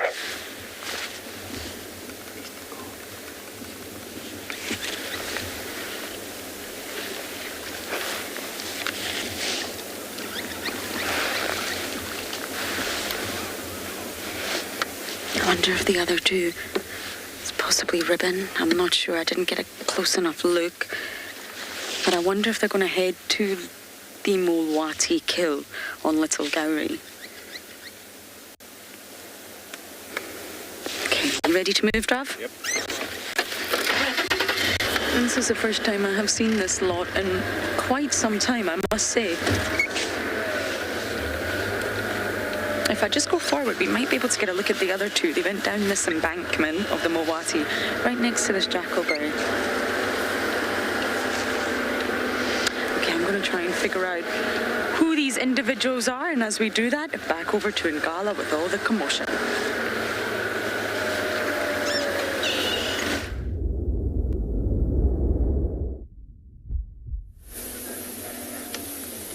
Welcome back to andBeyond Ngala. So as you might see and hear, of course, that commotion is still happening. Even though the sounds, like you can hear, are sort of dying down a bit. So that can tell really that this hyenas must be getting exhausted. And they are not getting successful in at least exhausting this young male, because he is actually going smart about things here. As you can see, he doesn't really move a lot away from that carcass, and of course time and again he will be able to sit down like that. Of course he's got his head up, he won't be able to afford to drop his head also down, because there's hyenas, that's when they might think they've got an advantage. But what I love about this is that he's not using as much energy trying to protect that carcass against these hyenas, which will work very well on his advantage there.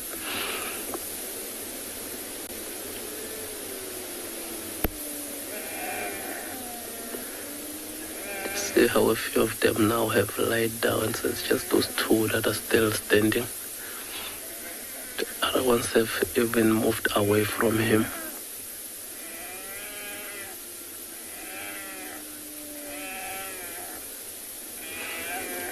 Very beautiful question, Clint, there. So Clint wants to know if this situation would be different if it was a lioness guarding that carcass. So with that one, there is a matter or a few factors that can determine the outcome, Clint, if I can call it that. Of course, chances are if it was a lioness, there will most probably be other pride members in this area, which means that we might have a similar kind of situation where the hyenas will try, but they'll stay at bay like that. But if that young male was just one lioness, I think things would pretty much be working on this hyena's advantage, because 8 of them might be a bit too much for a lioness. Even though sometimes all these lionesses of this Birmingham pride are quite big, I must add. But if it's 8-9 hyenas like this, chances are they might have probably succeeded in stealing that carcass. But luckily for the lionesses, it's this young male staying guard here. Of course, if these hyenas were brave enough maybe to move in closer to him, they might succeed. But of course, like I have mentioned, none of them is prepared to be that ultimate sacrifice, because they know what might happen if they do move closer. Like sometimes it can be even one blow if it is at a wrong part of the hyena body from that young male. It might be lights out to the hyena. So none of them is prepared to be that sacrifice for the whole clan.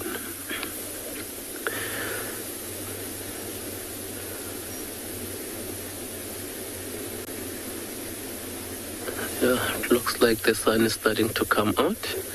And of course these clouds looks like they are dying down a bit, which makes me think that we are most likely clear of the rains. But of course you can't really tell, so let's just play it by the ear. But I think the most exciting part about this morning is this sighting. For me at least.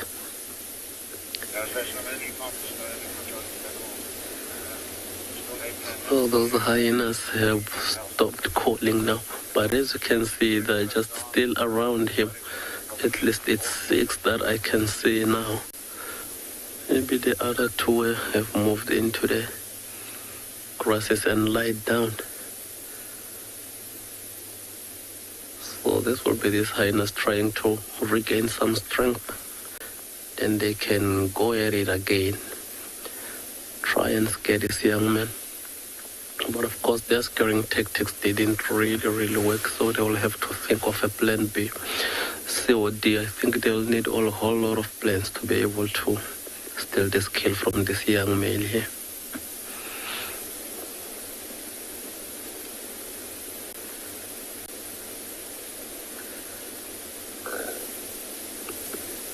And I'm sure the viewers can agree with me in saying I am very proud of this young male.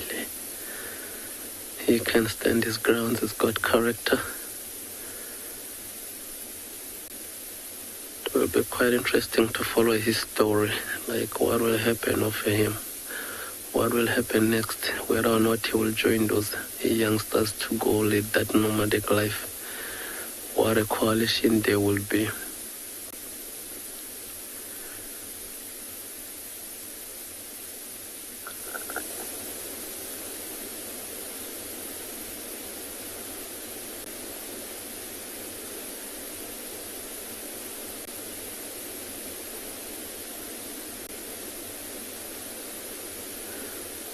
Looks like these hyenas might slowly be retreating, even though there are still quite a few that have remained. Even the other ones leaving the sighting are not really going far. Just think they're going far enough away from this young male that he doesn't try and go for them. Excuse me.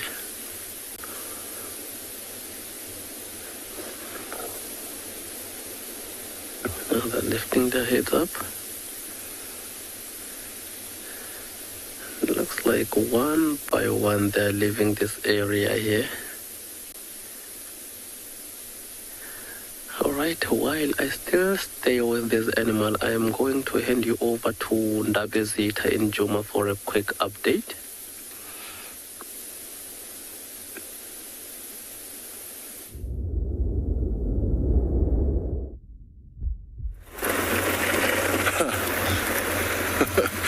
Thank you, Marcus.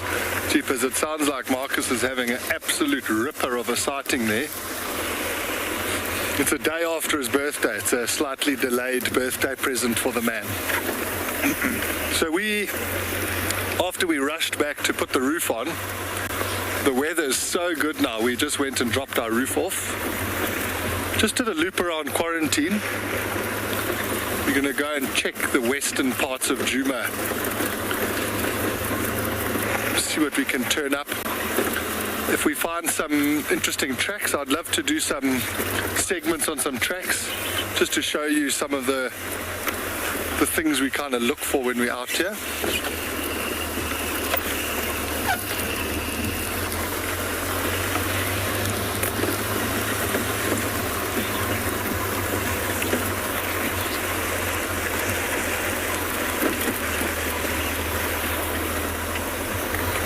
Leopard lover, the furthest north I've tracked animals is Zambia. That's did a little bit in Botswana, Zambia and Zimbabwe. Just these impalas are looking pretty here in the sun. Yeah, so Zambia, that's the farthest north I've been. I would love to go to Kenya and Tanzania. Chad is on my list. Cheapest. Do you hear that impala?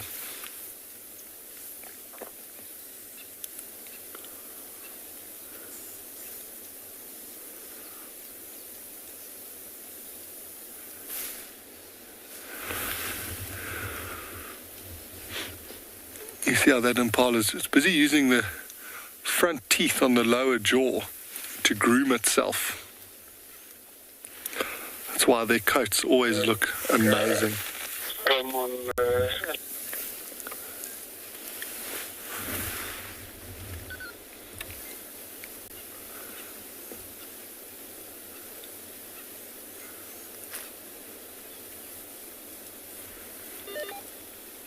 How beautiful, eh? They often sort of get overlooked, because they are very numerous in a lot of the parks in South Africa, but the coloration, they're still one of my favorite antelope. So sleek.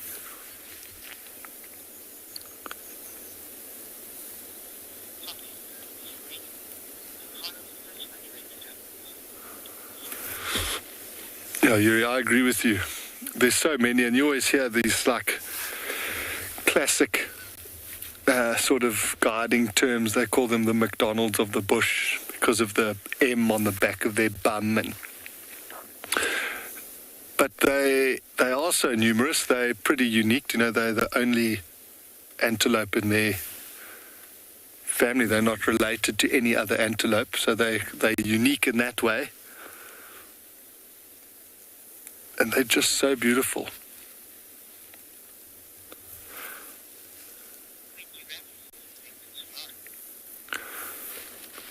we're going to leave these impala here, enjoying their breakfast. You're going to head over to Lauren.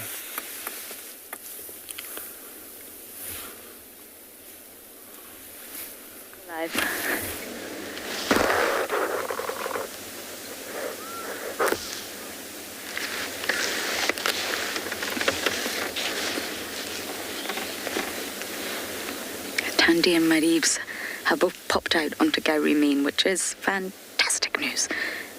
They've obviously just left the Jackalberry. They're both there. They were just playing a second ago.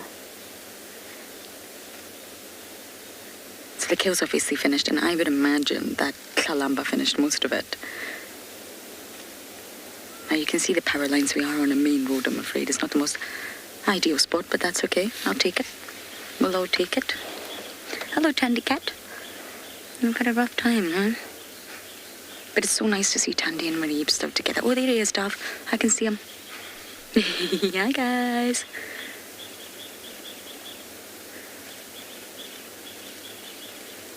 Would you look at that? He just loves his mama.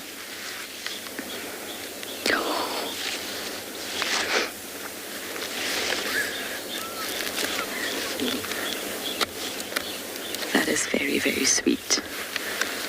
Grooming mummy. You know, she's had a tough time. They're both grooming each other, my goodness.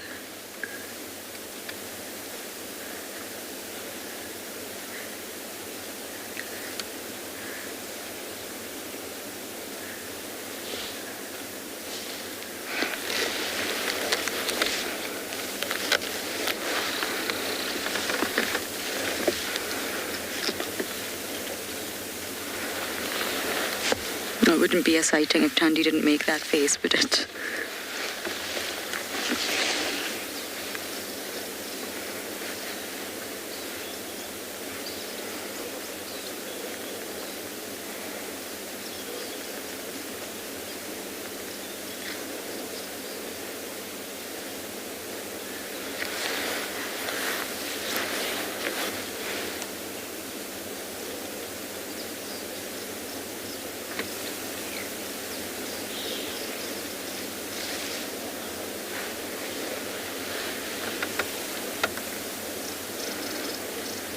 Many of you are so happy, I know. I'm just letting you enjoy this moment because we're actually down the hill, so we're looking up at them and it's just spectacular.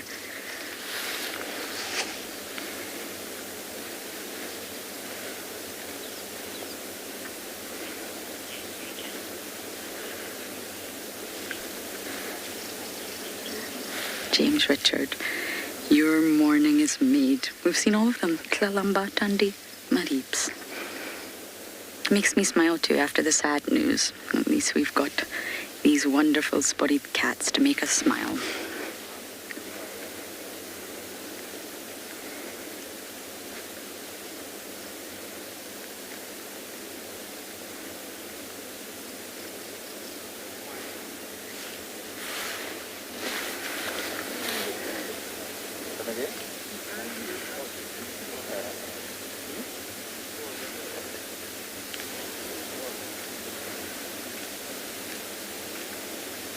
Look at that tail.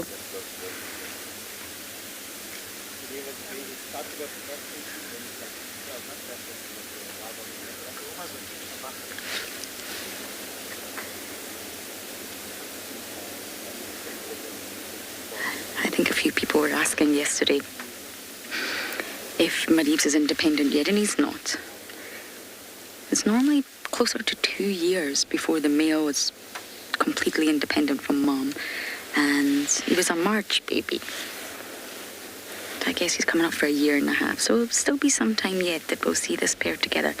The boys are Mama's boys. Isn't that right, Tandy? You know all about that.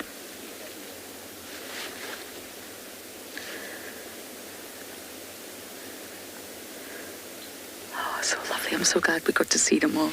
Are you happy, Davy?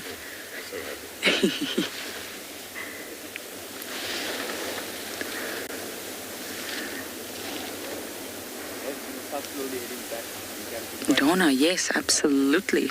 Karula is Tandy's mama, the great Karula, the true queen. But in any monarchy, trust me, I'm British, the queen title gets handed down. So the queen title went from Karula naturally to Tandy. Now the vehicle in front of us is just going to move. We're going to move. Thank you guys. Thank you. And we are going to follow them. So yes, Karula was the queen, and of course Tandy's now taken that position in terms of our terminology.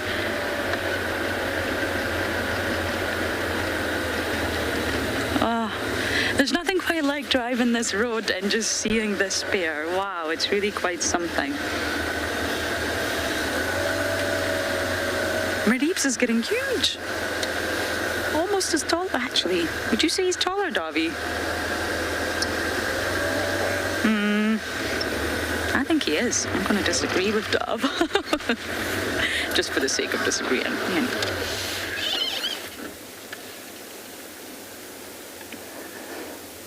He's a chunky wee monkey. He's going to get a lot bigger.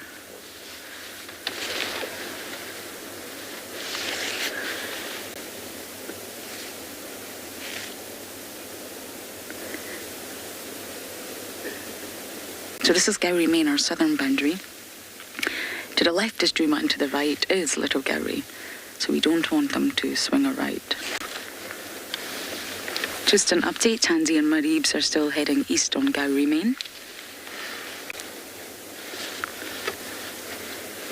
Okay, Lauren, yeah, if they cross to our area, let us know.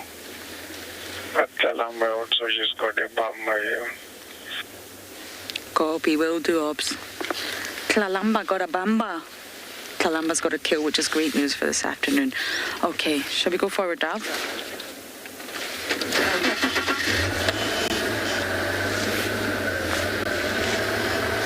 We're the only one here. This feels a wee bit bizarre.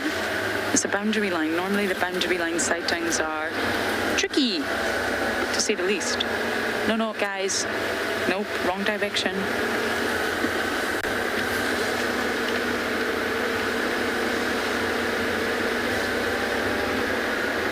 I can see...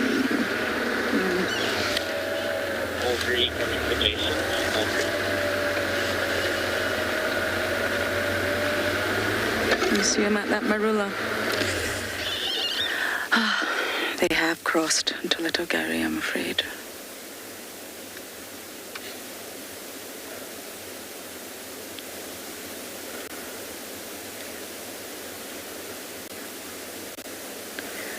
What a wonderful sighting. I think that might be the last we see of them, but I'm glad we got to share it with you all.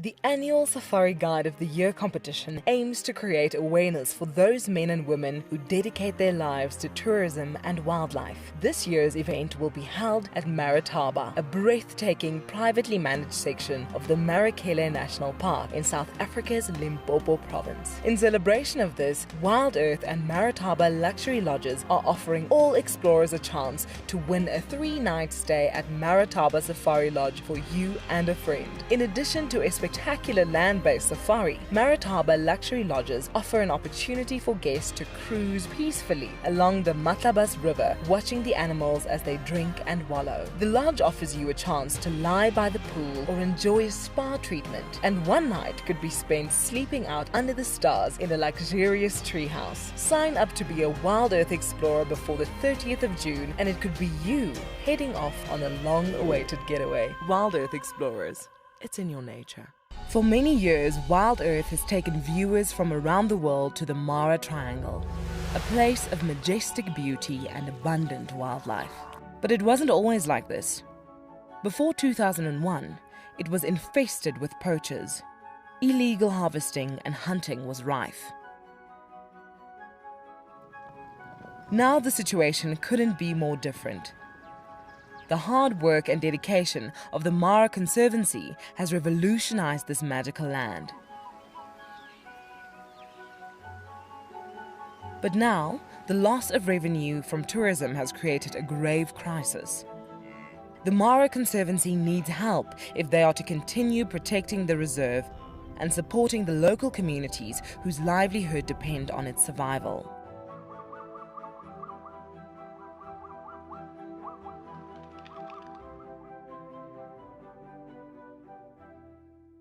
It's a huge privilege to be in these incredible places with these amazing animals. I love filming lions. When they do get up and do something, it's always spectacular. When they are playing, are incredibly fun to watch, especially sabals and cubs. I love being in the bush and working in these incredible places with these amazing animals. We want to bring it to you so that you can almost feel like you're right there and be able to experience it and enjoy it the way we are.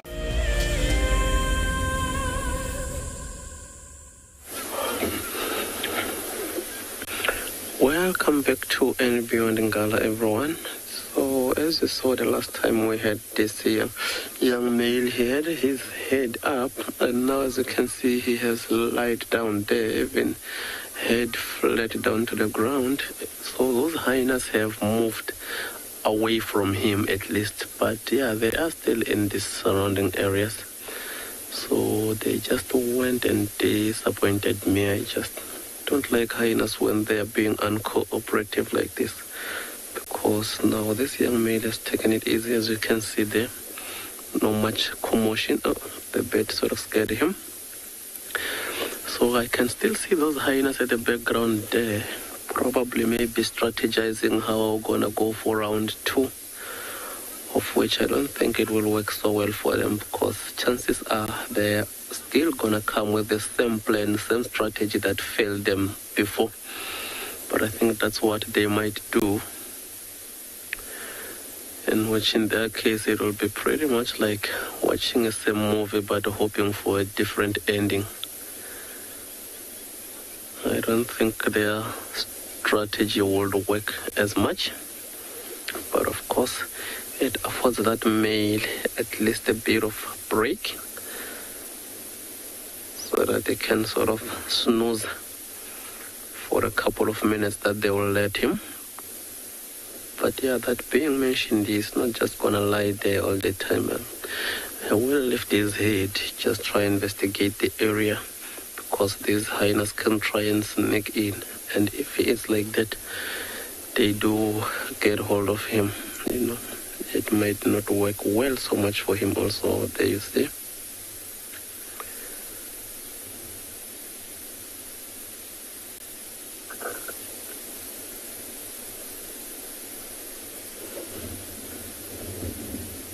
Like his head flat on the ground, but every now and then you can see him opening his eyes.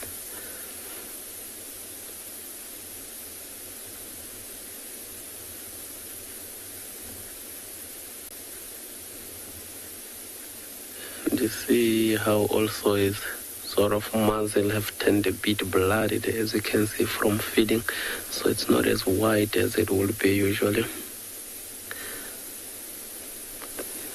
There you go, you can see that it's taking that red color. So from all the blood that is getting in that carcass.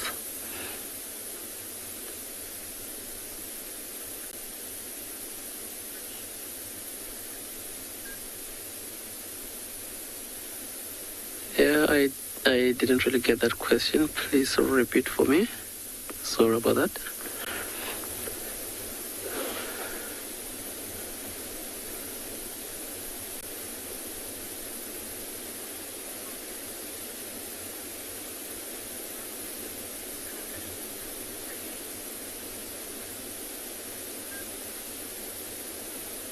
Oh yeah, I think Mula, I do agree with you. This carcass looks rather fresh.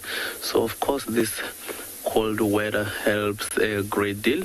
It won't go off as it would if maybe it was hot in this area here. But yeah, of course this cold weather will keep that meat fresh, which is very ideal for that young male. Even though like that carcass, even if it goes a bit off, that young male will pretty much still stick with it. He'll try and feed off it much as it might not taste as much as it would when it is this fresh. But yeah, of course, being by himself like this, he would want to take all the meat that he can take out of that carcass, because that also affords him a bit of rest. He doesn't have to go at it again when it comes to hunting. And if he is alone like this, he doesn't have the right support, so he'll have to do all the hunting by himself while looking out for those males that they not closing in on him. So this works well for him. I can see just to his side there is a hooded vulture there that might be hoping to get something, but yeah, he is not moving away from his kill.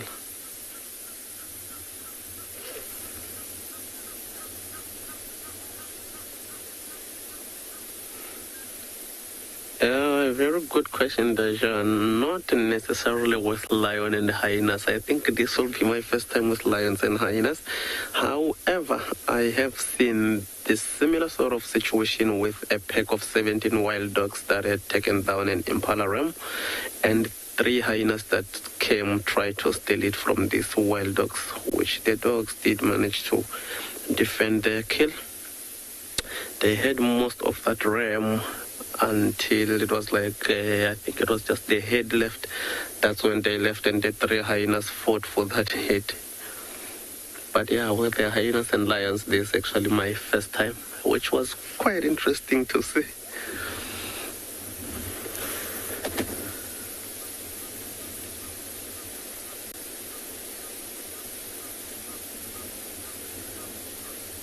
You see, he has set his head. Oh, looks like he's getting down now. Look at that branch. Looks like a pillow for him. But I don't think it was as comfortable as you say. He has lifted his head up again. There you see there's 2 vultures on the background. Just surprised there hasn't been more vultures in this area, because those 2 that we're seeing on the background, I think it's the very same 2 that we saw yesterday when we found this young male here.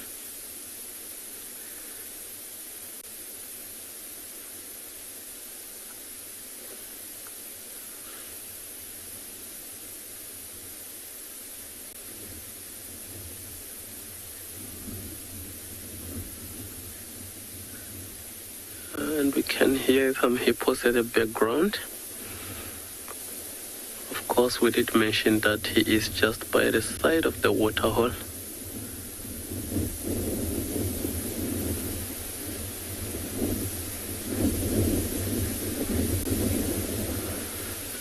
Yeah, now that not a lot is happening here, I think I will leave this young male here and then try see what else he will be able to see.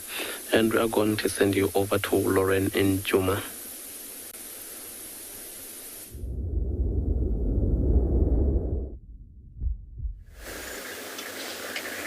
Miss Kalamba did make a bamba. I think that's a diker, from what I can see. Kalamba. She had her mama's diker yesterday, and now she's got her own. We're on Djuma though, we're very much on Djuma, which means at least we'll get to spend a day or 2 with her. Now, all this action that you've seen this morning has happened in a very small radius. It's all happened very close together. Kalamba, Tandi and Maribs were of course together yesterday and this morning. Kalamba separated, but it's all happened in a really sort of close proximity to one another. So she's made the kill just moments ago, as you heard. And yeah, we're just relaxing. You know, we go grocery shopping and then we keep all our groceries in the cupboard. We don't eat them straight away. Same thing. What a morning. I went to bed feeling so sad last night. Very, very sad. And I guess it's just nice to just see Djuma be Djuma. Davi always says Djuma is the place where you kick a marula and a leopard falls out. So Davi just goes around kicking marulas. No, I'm only joking. But it just refers to the really high density of leopards that we have here. And this morning just shows you 3, all all related, all Karula's lineage, in one very small radius. I love Tlalamba Batwi. There's nothing quite like it.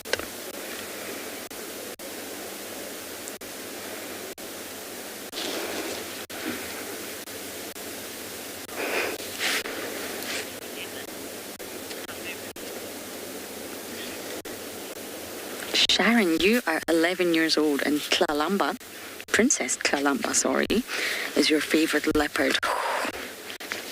It's a tough one, Sharon. It's very tough to choose. But you know what?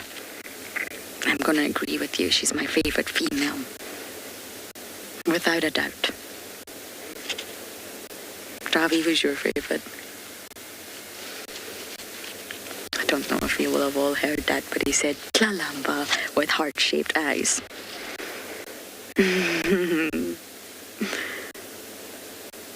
Perfection.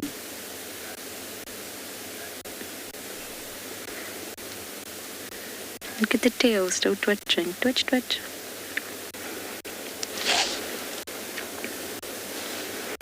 Up another jackalberry. I really don't even think she's opened that. I think it's a diker. It's either a diker or a steamboat. From what I can see, I think it's a diker. The diker populations are not doing too well right now.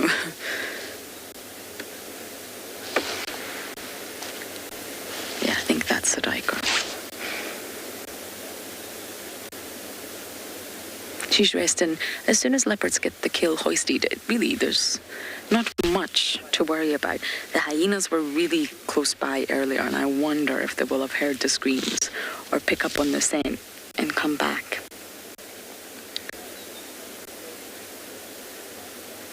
The only thing a leopard really has to worry about when it hoists are other leopards. Look what happened to Tandy. I mean, she had that hoisted perfectly yesterday, but Tlalamba still got to it. And lions. Occasionally, lions will run up a tree to steal a kill from a leopard, especially in winter, especially when they're possibly separated from the pride and they're hungry. They can get up trees. They're just heavier. It's just not so easy for them to get up a tree.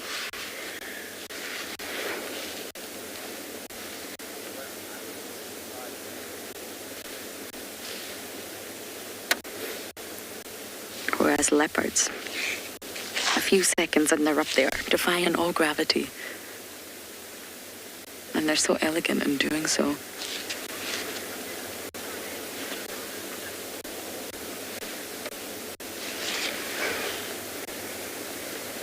Ben, you're asking how often do we see?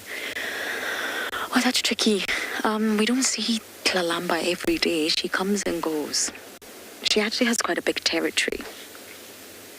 And in order to be a territorial female, she has to mark that territory, actively defend it.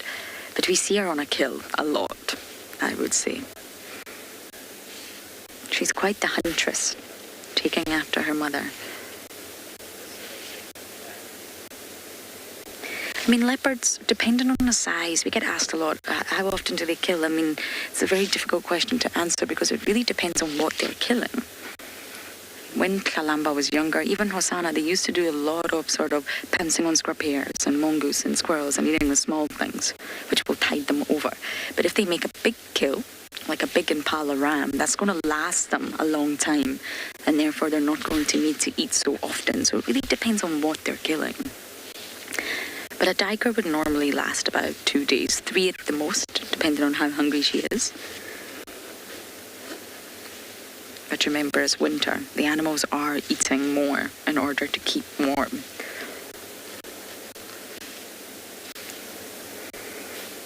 I'm sure Johnsy will be excited he can come and meet Miss Tlalamba this afternoon.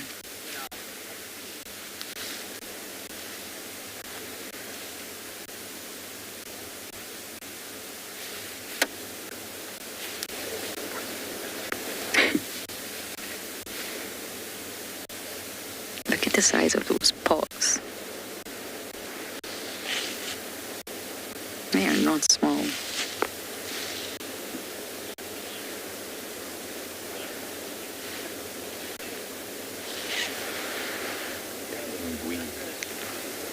Penguin. I hope I've got that made right. Apologies if I've not. You have said she is really growing up to be quite the beautiful leopard. Oh yes, I mean she was a gorgeous cub. And we knew, Tingana and Tandy's genes could not go wrong. What could go wrong with that genetic mix? Not much, I think.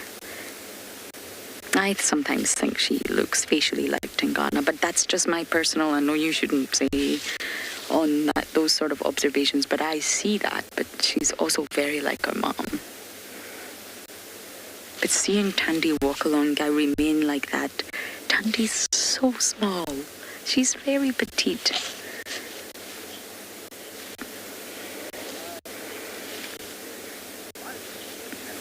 Lucine, you're asking about control of the tail. There's no bone in the tail, it's just muscle, so yes, they do have control over it. And normally they can twitch to communicate their feelings, body language. If a leopard's not happy with your presence, they'll raise the tail and they'll twitch it rapidly, and that is a sign, especially if you're on foot, it's time to leave. This leopard is telling you they're not happy with your presence. Sometimes they raise their tail when they're walking along a road to show the white side, and we call this raising the white flag. They're just trying to say, hey everyone, yes, no need to alarm call, we're not here to cause anyone harm. But they probably still would. This is just sort of to make peace. The birds will be alarm calling, the monkeys will be alarm calling, the impalas will be alarm calling. But it conveys a lot of body language. It also acts for stability and balance in trees. Tails have a lot of functions in the animal kingdom across the board, but communication in cats is a big one.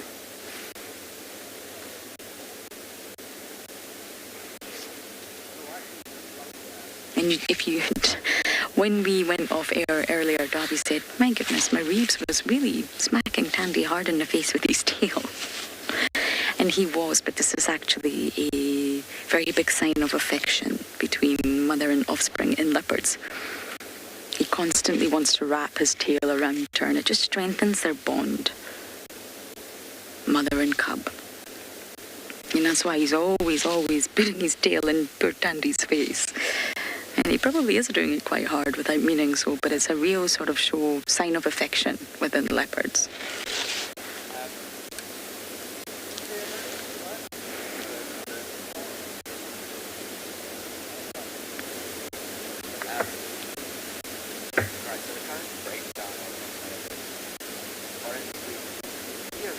Got a busy drive. It's actually nice to keep still.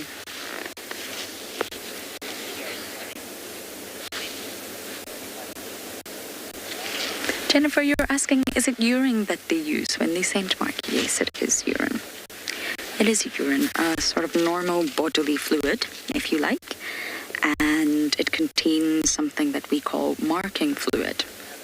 And this marking fluid, which I like to say scoosh, scoosh, they scoosh, scoosh, this contains their unique chemical signature, their unique chemical codes that will tell any other leopard all about Tlalamba. She's a dominant female. This is her territory, whether she's an estrus or not. And that's how leopards communicate, and it's really fascinating. That's a world that humans are just not privy to in any way, shape, or form. And we call this fluid marking fluid. It's essentially urine that they store for that purpose.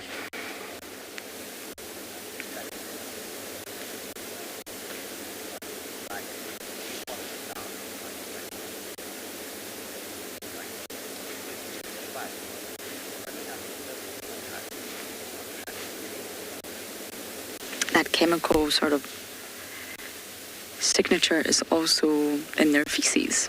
So when they do the toilet, they can also communicate through that, as well as scent marking along the vegetation. And their sebaceous glands, which is on the cheek, next to the whiskers, they'll rub their face in the vegetation, and it's doing the same job. That's why they love to stand in their urine, which sounds really bizarre to humans, but it means that that fluid gets transferred onto their paws and they can spread it as they walk. Okay, we're definitely not going anywhere. Our morning is made with Tlalamba Nonabamba.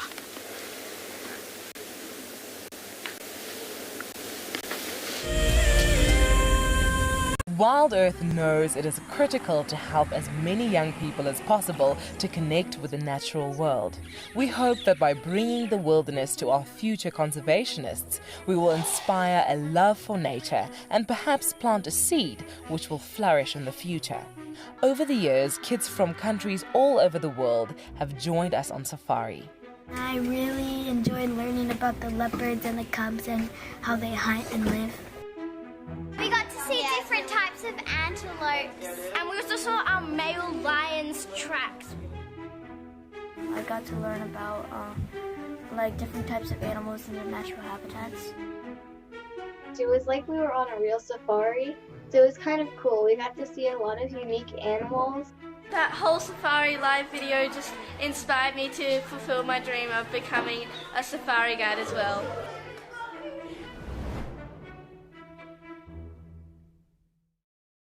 Founded in 1973, the Endangered Wildlife Trust has consistently and effectively worked towards achieving our conservation legacy.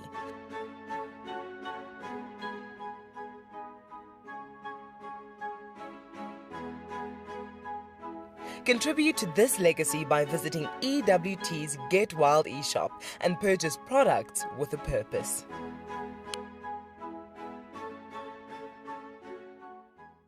My name is Steve, and one of my favorite things at WildEarth is getting questions from you. The type of questions that I really like are those ones that really help us to unpack and understand and really integrate the ecological knowledge and fully appreciate the importance that animals such as these Cape buffalo bring to the ecosystem. If you want to ask a question on WildEarth, you're going to have to register on the website. But once registered, just head on over to the live safari page and enter your question under the live feed.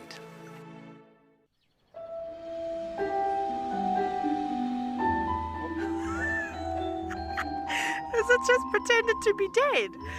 Oh, that was amazing.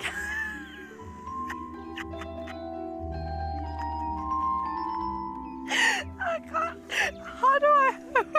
It's like that is hands down the coolest. Expect the unexpected here on WildEarth daily.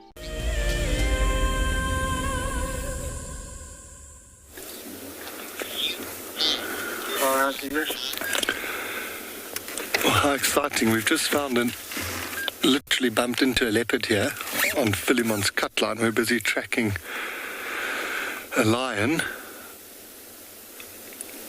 And this leopard is actually stalking some impala now. So he's busy looping around the front of us. The impala are behind us.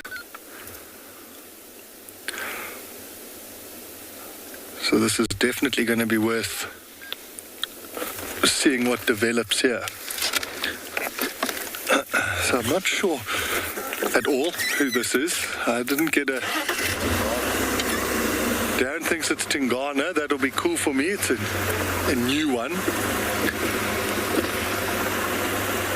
Let's try follow him, but from a distance, because I definitely don't want to disturb his chance at catching. Oh, there's an Ngala right there. Yo. I don't know if you see it there, Darren. Yeah. That Ngala is looking. Oh, did you hear that bark from the Ngala? So it spotted the leopard.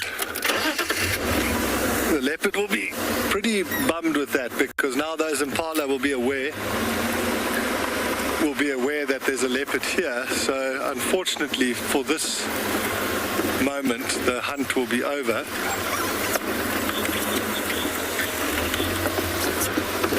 Okay, awesome. So it sounds like we've got Shadulu. Let's see if we can get a view. So normally when a leopard gets spotted like this, the Ngala actually just walk towards the leopard. The leopard will move away. Just be careful on the side there. The leopard will want to move away. Whoa. Jeepers. because she's come into a very thick spot here.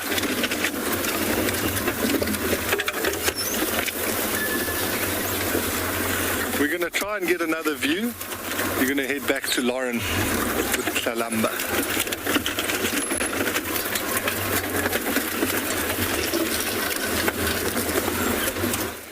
My goodness, 4 leopards in one morning from Djuma. Shudulu, well done, Jaunty. Now, we are in the drainage just off Elephant Carcass, and Philemon's Cut Line's really not far away. That's 4 leopards in quite close proximity to one another. They're always constantly moving, ebbing, and weaving through one another, aware of one another's presence through this chemical signature. Now, June arrived on the scene. I haven't got a view of her right now, but she's here somewhere. Considering our proximity to the hyena den, I really didn't think it would be that long before a hyena showed up. Now, going back to the chemical, well, the scent marking is such an interesting topic. So both scent marking and vocalizations in territorial animals like leopards are actually used to communicate to one another and maintain spacing, which reduces aggressive encounters. So I've just mentioned to you 4 leopards in a really close proximity. So when they do vocalize, when they do scent mark, they're just trying to maintain space. Hey, this is my space. And this, in effect, reduces aggressive encounters.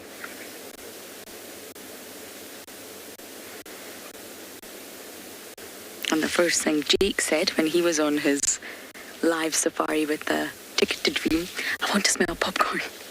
And really, when I first heard leopard urine smells like popcorn, I thought, oh, maybe it smells a little bit, but no, 100%. You would think that I have just put a bowl of butter popcorn on your lap. And this bewitching scent is actually formed by a chemical known as 2-AP. 2-acetyl-1-pyrroline, that's the chemical signature. And when you heat popcorn, those kernels you get that eventually do pop into that lovely fluffy popcorn that we eat actually has that chemical, because the proteins and the sugars in the kernel create a chemical reaction with the heat that turns into 2-AP. So when we say that her urine smells like butter popcorn, it really does smell like butter popcorn because it's the same chemical in butter popcorn.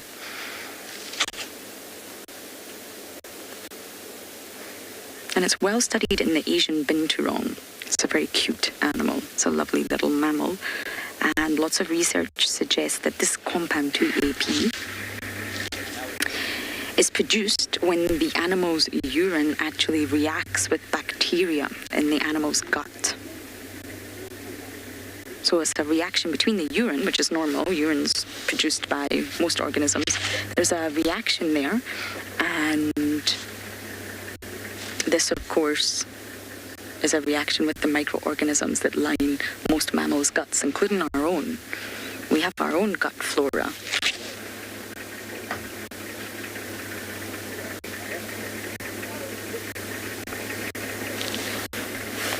It really does smell like butter popcorn. It's unbelievable, the smell. I think we can reposition. What do you think, Dove? I don't know how smooth this will be. Knowing my luck, not smooth at all, but we shall try.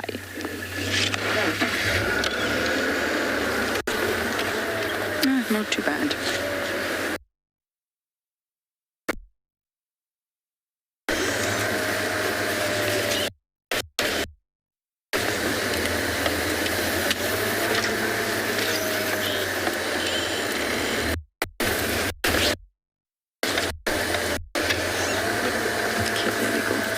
Lovely to see some blue sky.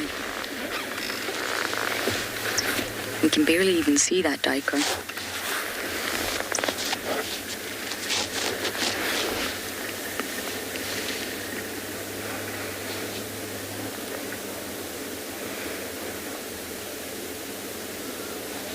And I've recently spoke about the sort of subject phenomenology. And again, it goes back to we really can't fully understand the leopard. Yes, we can understand they climb trees and X, Y, Z, what we can see, what we can observe. But we will never, ever know what it's like to be a leopard. we can't understand that chemical world. We don't have the ability to tune in and taste and smell all these wonderful chemicals with all these chemoreceptors that understand and are processed in the brain to tell us what's happening.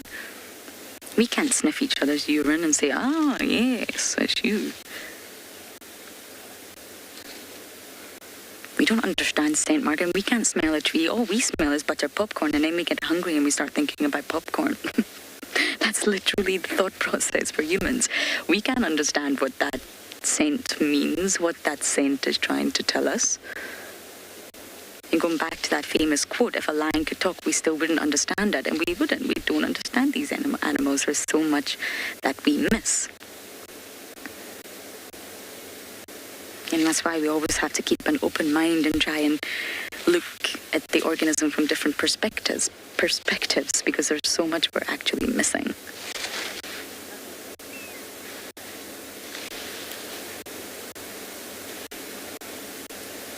They see the world so different from us in their own little bubble, in their own little umwelt.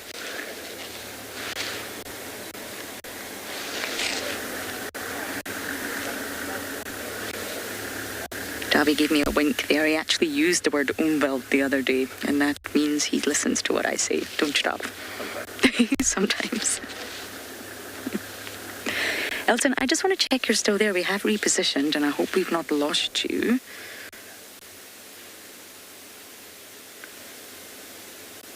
Ah, he's still there. Perfect. Carl. I haven't, no. But apparently it happens. Lepers can fall out of trees, just like us. We lose balance. Tlalamba's answering your question with her eyes there, Carl, saying, me, fall out of tree. Who do you think I am? You see that? You see that? But apparently they can stumble, they can fall. There's a hilarious video circulating on good old social media of a lion sneezing and almost falling out of a tree. But I've never personally seen it. I mean, they normally choose marulas, jacoberries, those trees with the really thick branches that they can just lie down on is completely stable. Apparently they can also jump out of trees to hunt. Someone once sent me a video, but I've also never seen that. I mean, that could go wrong. If a leopard breaks its leg, that's it, I'm afraid. A hyena will bounce back, but it's very unlikely a leopard would.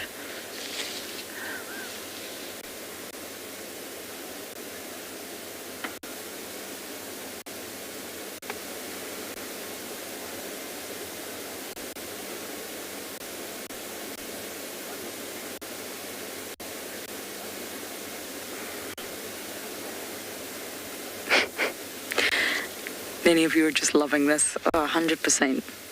When you're with Tlalamba, you really want her to be up a tree, especially if you're a cameraman. When you're following her on the road, it's not the easiest task in the world. But when you have her up a tree like this, it's absolute perfection. And she'll be here this afternoon, unless that diker runs away.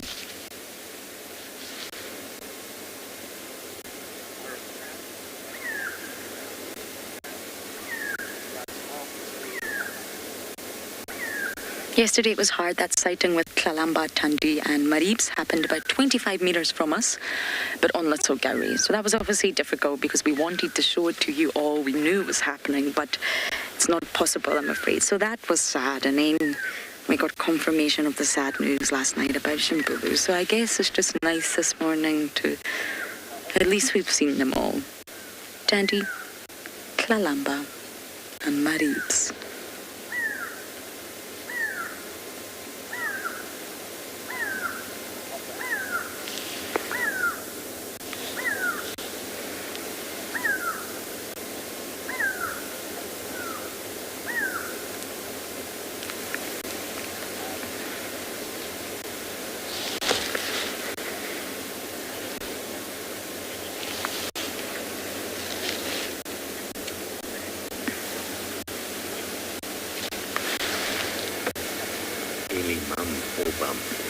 Yes, I thought I heard Ellie Bum, but I'm just going to check that in case that's not the case.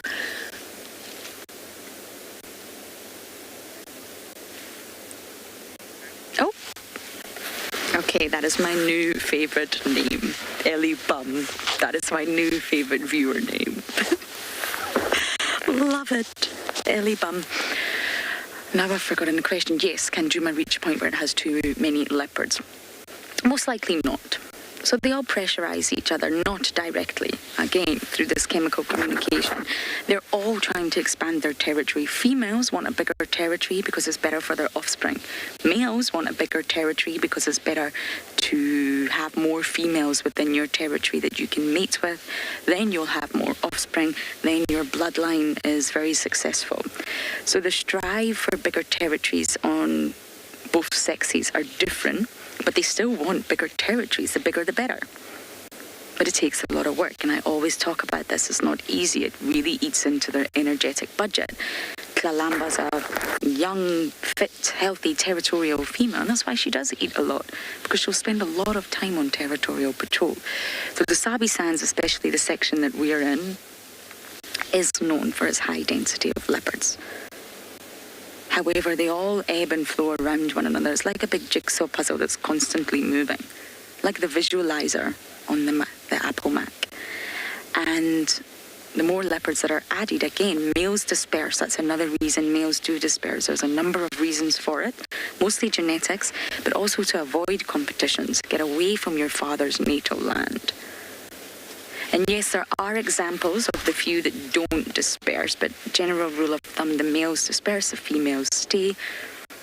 And when we lost Karula, which was terribly sad, it wasn't a case of Tandy then taking over Karula's huge territory. Her territory was mammoth. It was a case of all the females surrounding Karula's territory then moving in and all trying to fit into that vacuum that has been created in her absence.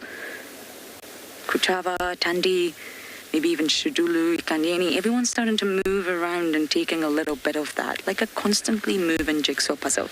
So I don't think Djuma would get to the point where there were too many leopards. They're all constantly pushing one another, and I mean, look what happened to Hook. We can't forget about that just because he's not here. He was getting pushed out. He was under pressure from Hosanna, Flat Rock, and Tortoise Pan.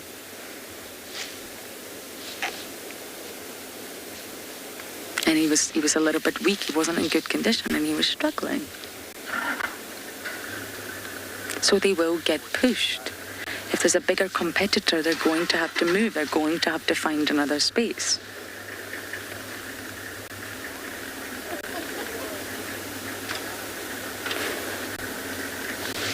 I wonder what she's looking at.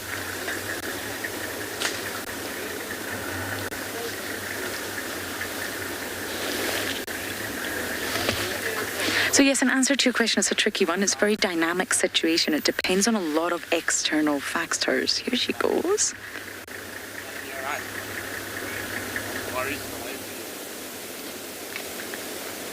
Kalamba, why are you coming down?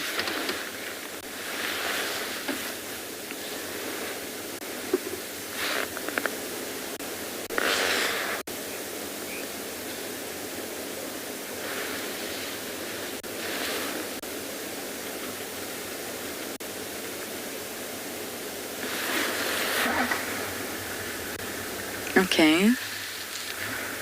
Well, this puts us in a bit of a tricky spot now. Thanks, Kalamba. No idea where she's off to, but we will try and find out. For now, over to Marcus.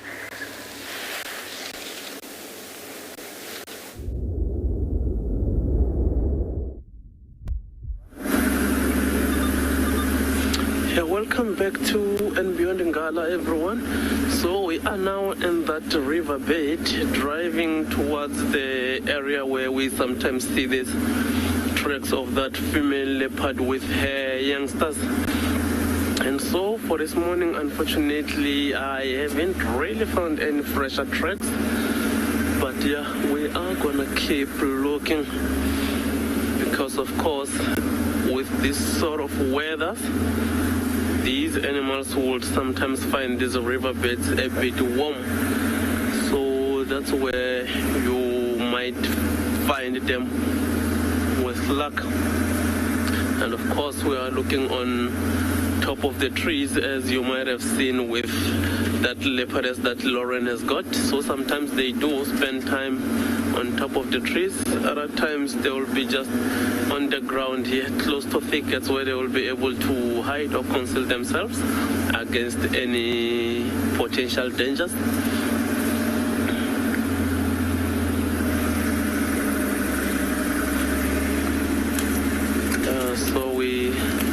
We have left that area where that young male is, and of course from the updates, the recent updates in that sighting is that the hyenas looks like they might have given up because they haven't really made their way to where that young male is. But like I mentioned earlier, you might find that it was them just trying to get a bit more energy. That's when they will be able to go and try again. But that young man is so adamant, he is not having hyenas stealing his kill, which was quite nice to see. And of course, even sometimes when he has got with those dominant males trying to push him around, if they come one at a time, he sort of hold his own. And see, there is a female kudu there to our side. I'm not sure if we'll be able to get it on the screen.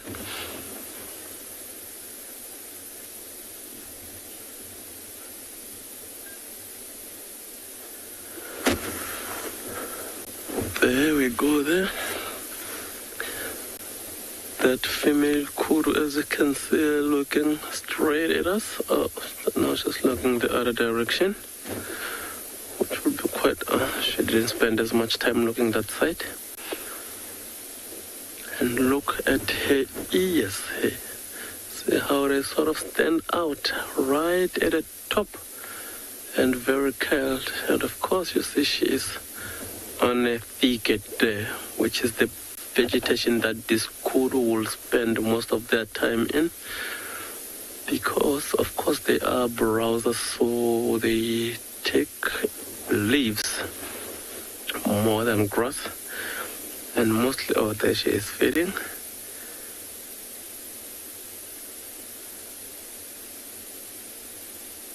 As you can see, she's taking leaves on that tree. And it's just this only animal that I can see for now. But of course, with these female kudus, you'll find them in aggregations, that there will be just a number of females with their youngsters.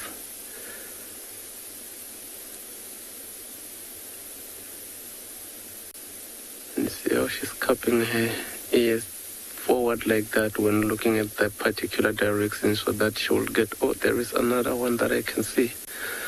Looks like she's walking closer to that one. Back to feeding.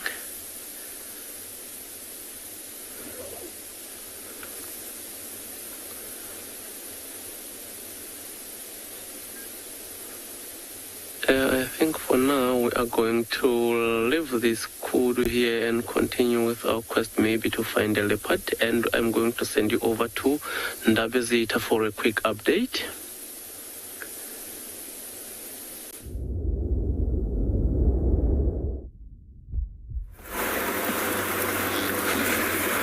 So welcome back, everyone. So we decided to leave Shadulu. She went into quite a thick area, and the fact that Ngala spotted her, she actually moved away quite quickly as to avoid being sort of harassed by the Ngala barking at her. So we decided to just leave her to her morning, and we've carried on, and the lion tracks that we were following earlier have come back out onto this road. And we're going to follow them. It's been such a patient game. We've just been going slowly, slowly.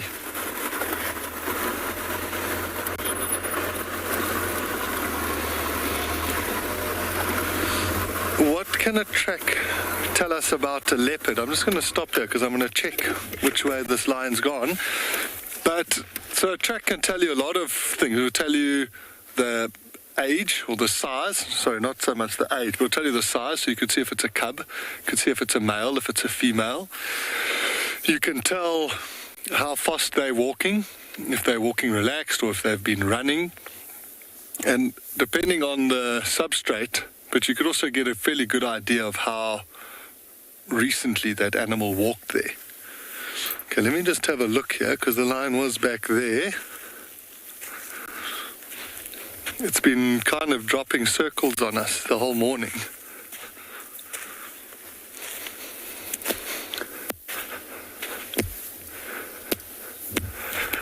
I want to make sure I don't end up in the Steve category and walk into the whole pride of lions here.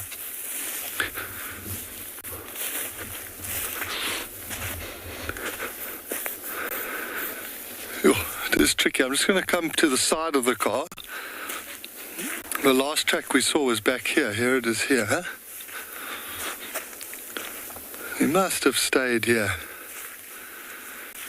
Especially like male lions. Oh, there's a toe there. He must have gone this way.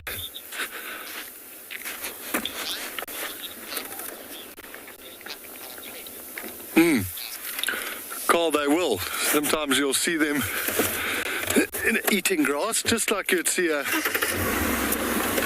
domestic pet do when their stomach's upset. Lions definitely do the same, and leopards for that matter. So we're going from one junction here to another. Must just be very careful to make sure we take the right road. I'm presuming he's going to go down here.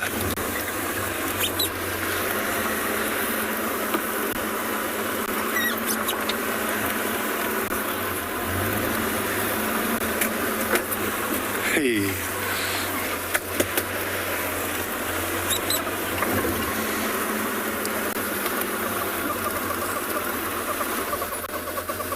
There's a hornbill busy laughing at me.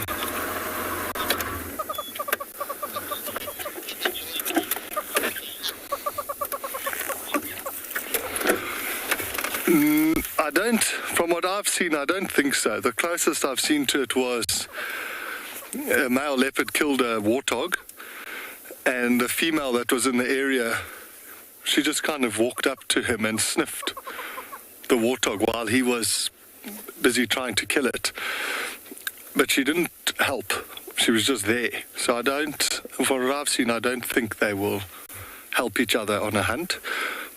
I'm just checking carefully. I can't see these tracks now, but I'm pretty sure this hornbill's laughing at me.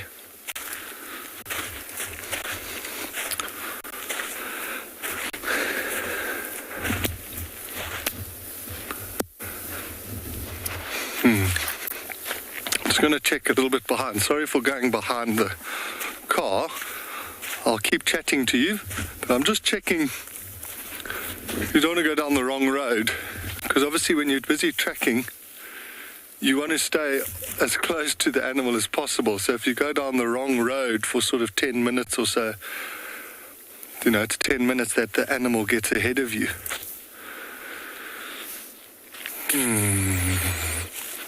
It is amazing how they can do this.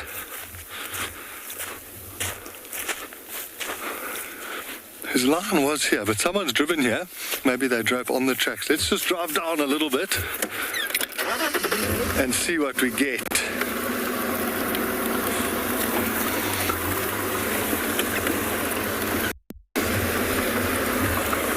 But it's crazy. I mean, busy lion, and all of a sudden a leopard is sitting on the side of the road. It's so radical. We're going to check along here. You're going to head over to Lauren, see what she's up to.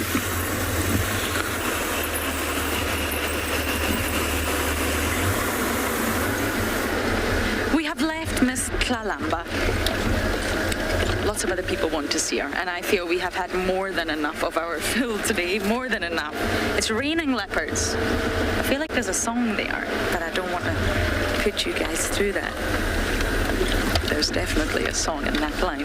But yes, we've left the sighting so that other people can go see her. But because the kill is in the tree, she'll be there this afternoon. At some point, she will come back for that kill. Great promise. But my goodness, I'm exhausted. I need to go and put my feet up. Get breakfast. But we are going to just go quickly past the den.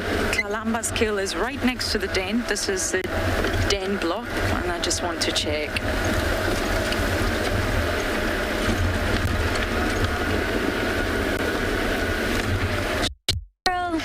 As much as we would like to think they do, they don't. The human voice, the human tone, the human actions is not relevant to them. Let's go back to that little bubble we were talking about, Cheryl. Every animal has their own little bubble, and we call it the Umwelt, which is a German word, and it just means your surrounding world, or something like that. I'm sure I'm going to be corrected by numerous German people now. But every organism sees their own little world, and we are not relevant to them. Yes, if I was to jump off the vehicle and walk towards Tlalamba, I do become a threat. I'm taking away from this vehicle and I become a bipedal man, a threat, a primate. And they would react because we're walking towards them. But on the vehicle, most of the animals here are really habituated, and they're used to seeing these strange figures talking. Strange Scottish females driving about looking for them. But unfortunately, Cheryl, they wouldn't recognise us. They recognise the vehicle and all the sounds that the vehicle comes with, from the engine to the talking, maybe even the cameras. But other than that, individually, no. As much as I like to think I am part of the Djuma clan and I tease about it, I'm really not. The animals only recognize and only know what they need to know to survive out here. Survival is tough. And the example with Shimbulu is a perfect example of that. It's not easy. It's not an easy life out here to live in the wild. And humans are so far removed from it now. We shouldn't be, but we are. And therefore, it's really not relevant for them to know us individually. They need to know who the enemies are, and they need to know each other. Need to be able to identify their own species, whether it's chemically, whether it's vocally, whether it's visually. They need to be able to identify members of their own species, because normally they're the biggest threat. And then they need to recognize the enemies. Who are the threats out here? Is it the lions? Is it the hyenas? Is it the dogs? Okay, we are at the den. I see someone. Hello? It's not an adult, I'm afraid, but we can have a brief look. Good morning. This makes my heart a little bit heavy, actually.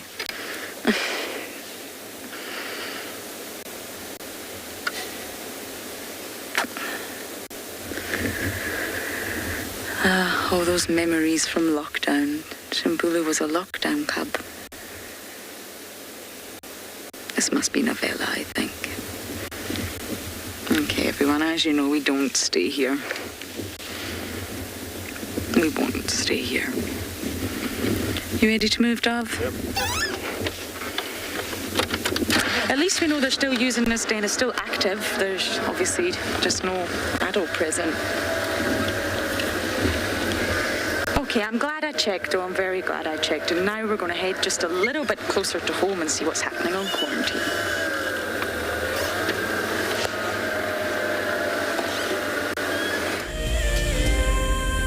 The annual Safari Guide of the Year competition aims to create awareness for those men and women who dedicate their lives to tourism and wildlife. This year's event will be held at Marataba, a breathtaking privately managed section of the Marikele National Park in South Africa's Limpopo province. In celebration of this, WildEarth and Marataba Luxury Lodges are offering all explorers a chance to win a 3-night stay at Marataba Safari Lodge for you and a friend. In addition to a spectacular land-based safari, Marataba Luxury Lodges offer an opportunity for guests to cruise peacefully along the Matlabas River, watching the animals as they drink and wallow. The lodge offers you a chance to lie by the pool or enjoy a spa treatment, and one night could be spent sleeping out under the stars in a luxurious treehouse. Sign up to be a WildEarth explorer before the 30th of June, and it could be you heading off on a long-awaited getaway. WildEarth Explorers.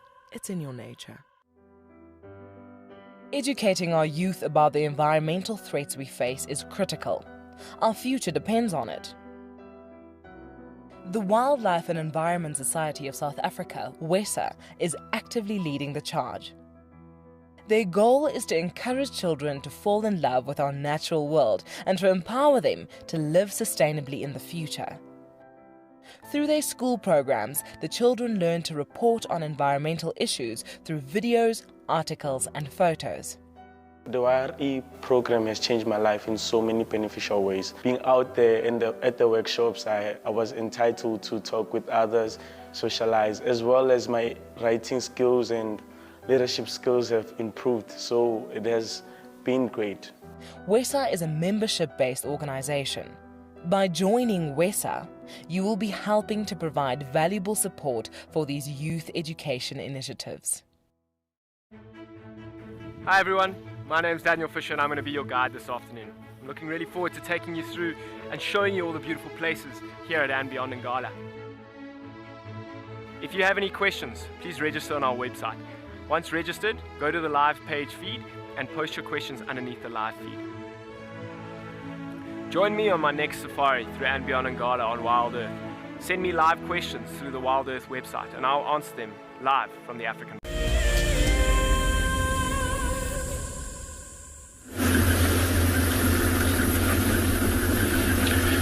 Welcome back to andBeyond in Ngala.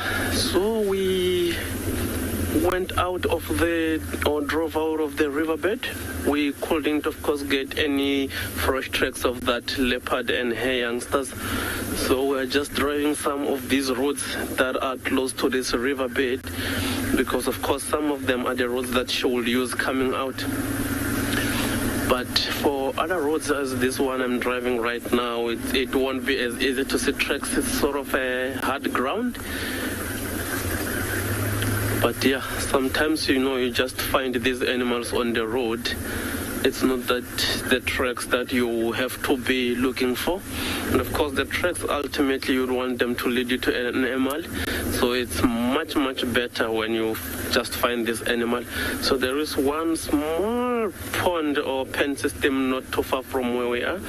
That is where I want to check as well if maybe they might have gone for a drink. And even if it's not this leopards, any other animal for that matter.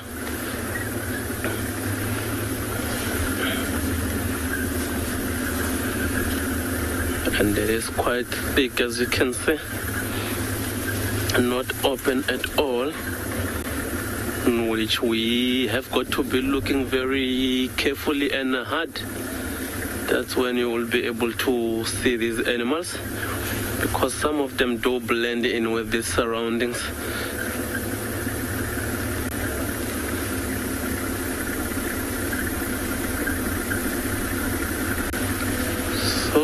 And you want to know whether or not that male lion will be still in that area in the afternoon. I think most likely, you see, that carcass, much as he has fed on most of it, but of course he'll ideally want to keep the whole of it to himself.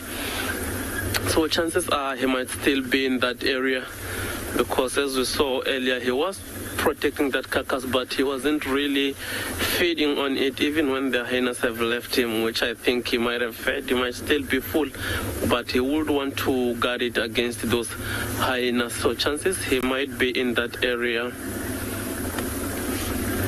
So for now, we are going to send you over to Lauren in Djuma. Let's see what she has for us.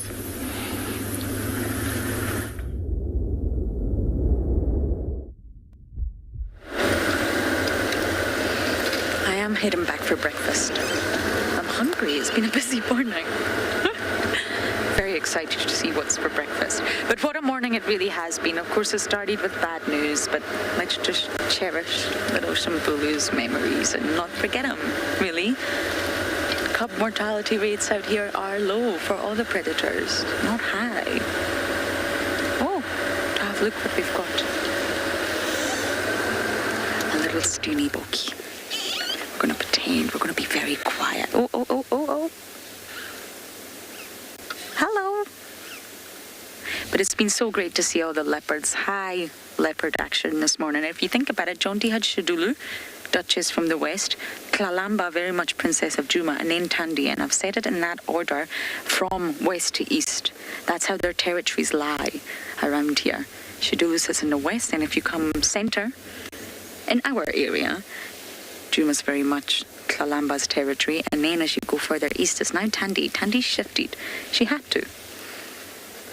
She had to give a section of her territory to Tlalamba, and that just happened to be the larger part of Djuma. It's been really fascinating seeing all those leopardesses and where they sit next to one another, really. So what a fantastic morning from Team Wendy. Davy and I say thank you for joining us, and we are now going to send you over to Jonty to close the show.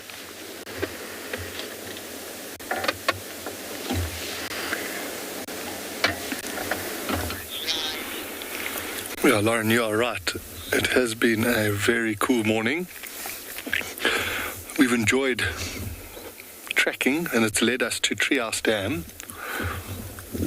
where this water monitor is busy basking in the sun. The lion tracks that we'd been following all morning were heading towards the dam, so we kind of took the chance to try and leapfrog ahead of them to come see if the lion was lying here at the dam.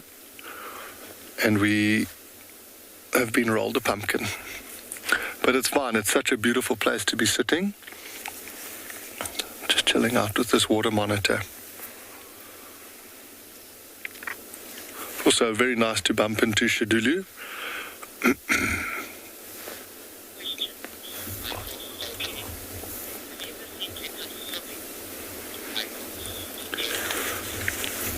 Michael, I have seen them swimming.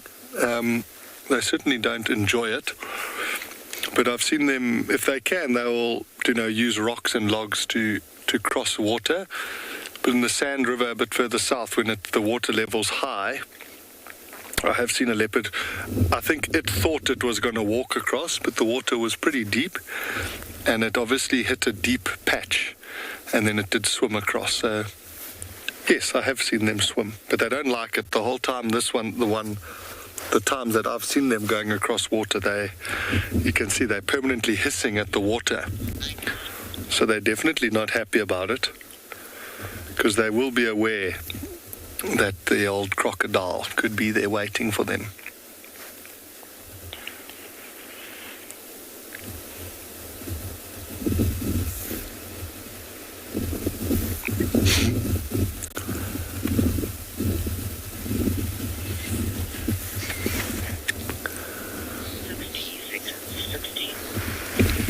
Glad that he's moving back up. When we found him, he was right on the log. He obviously got a bit of a fright, but he definitely wants to try take in as much sun as possible.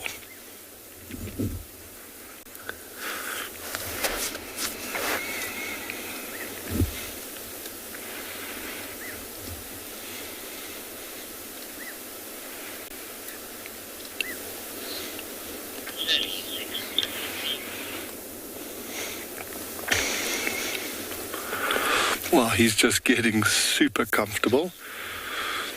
From Darren, myself, Odie, and the other guides, and the water monitor, thank you so much for joining us. We'll see you this afternoon where we can do it all again.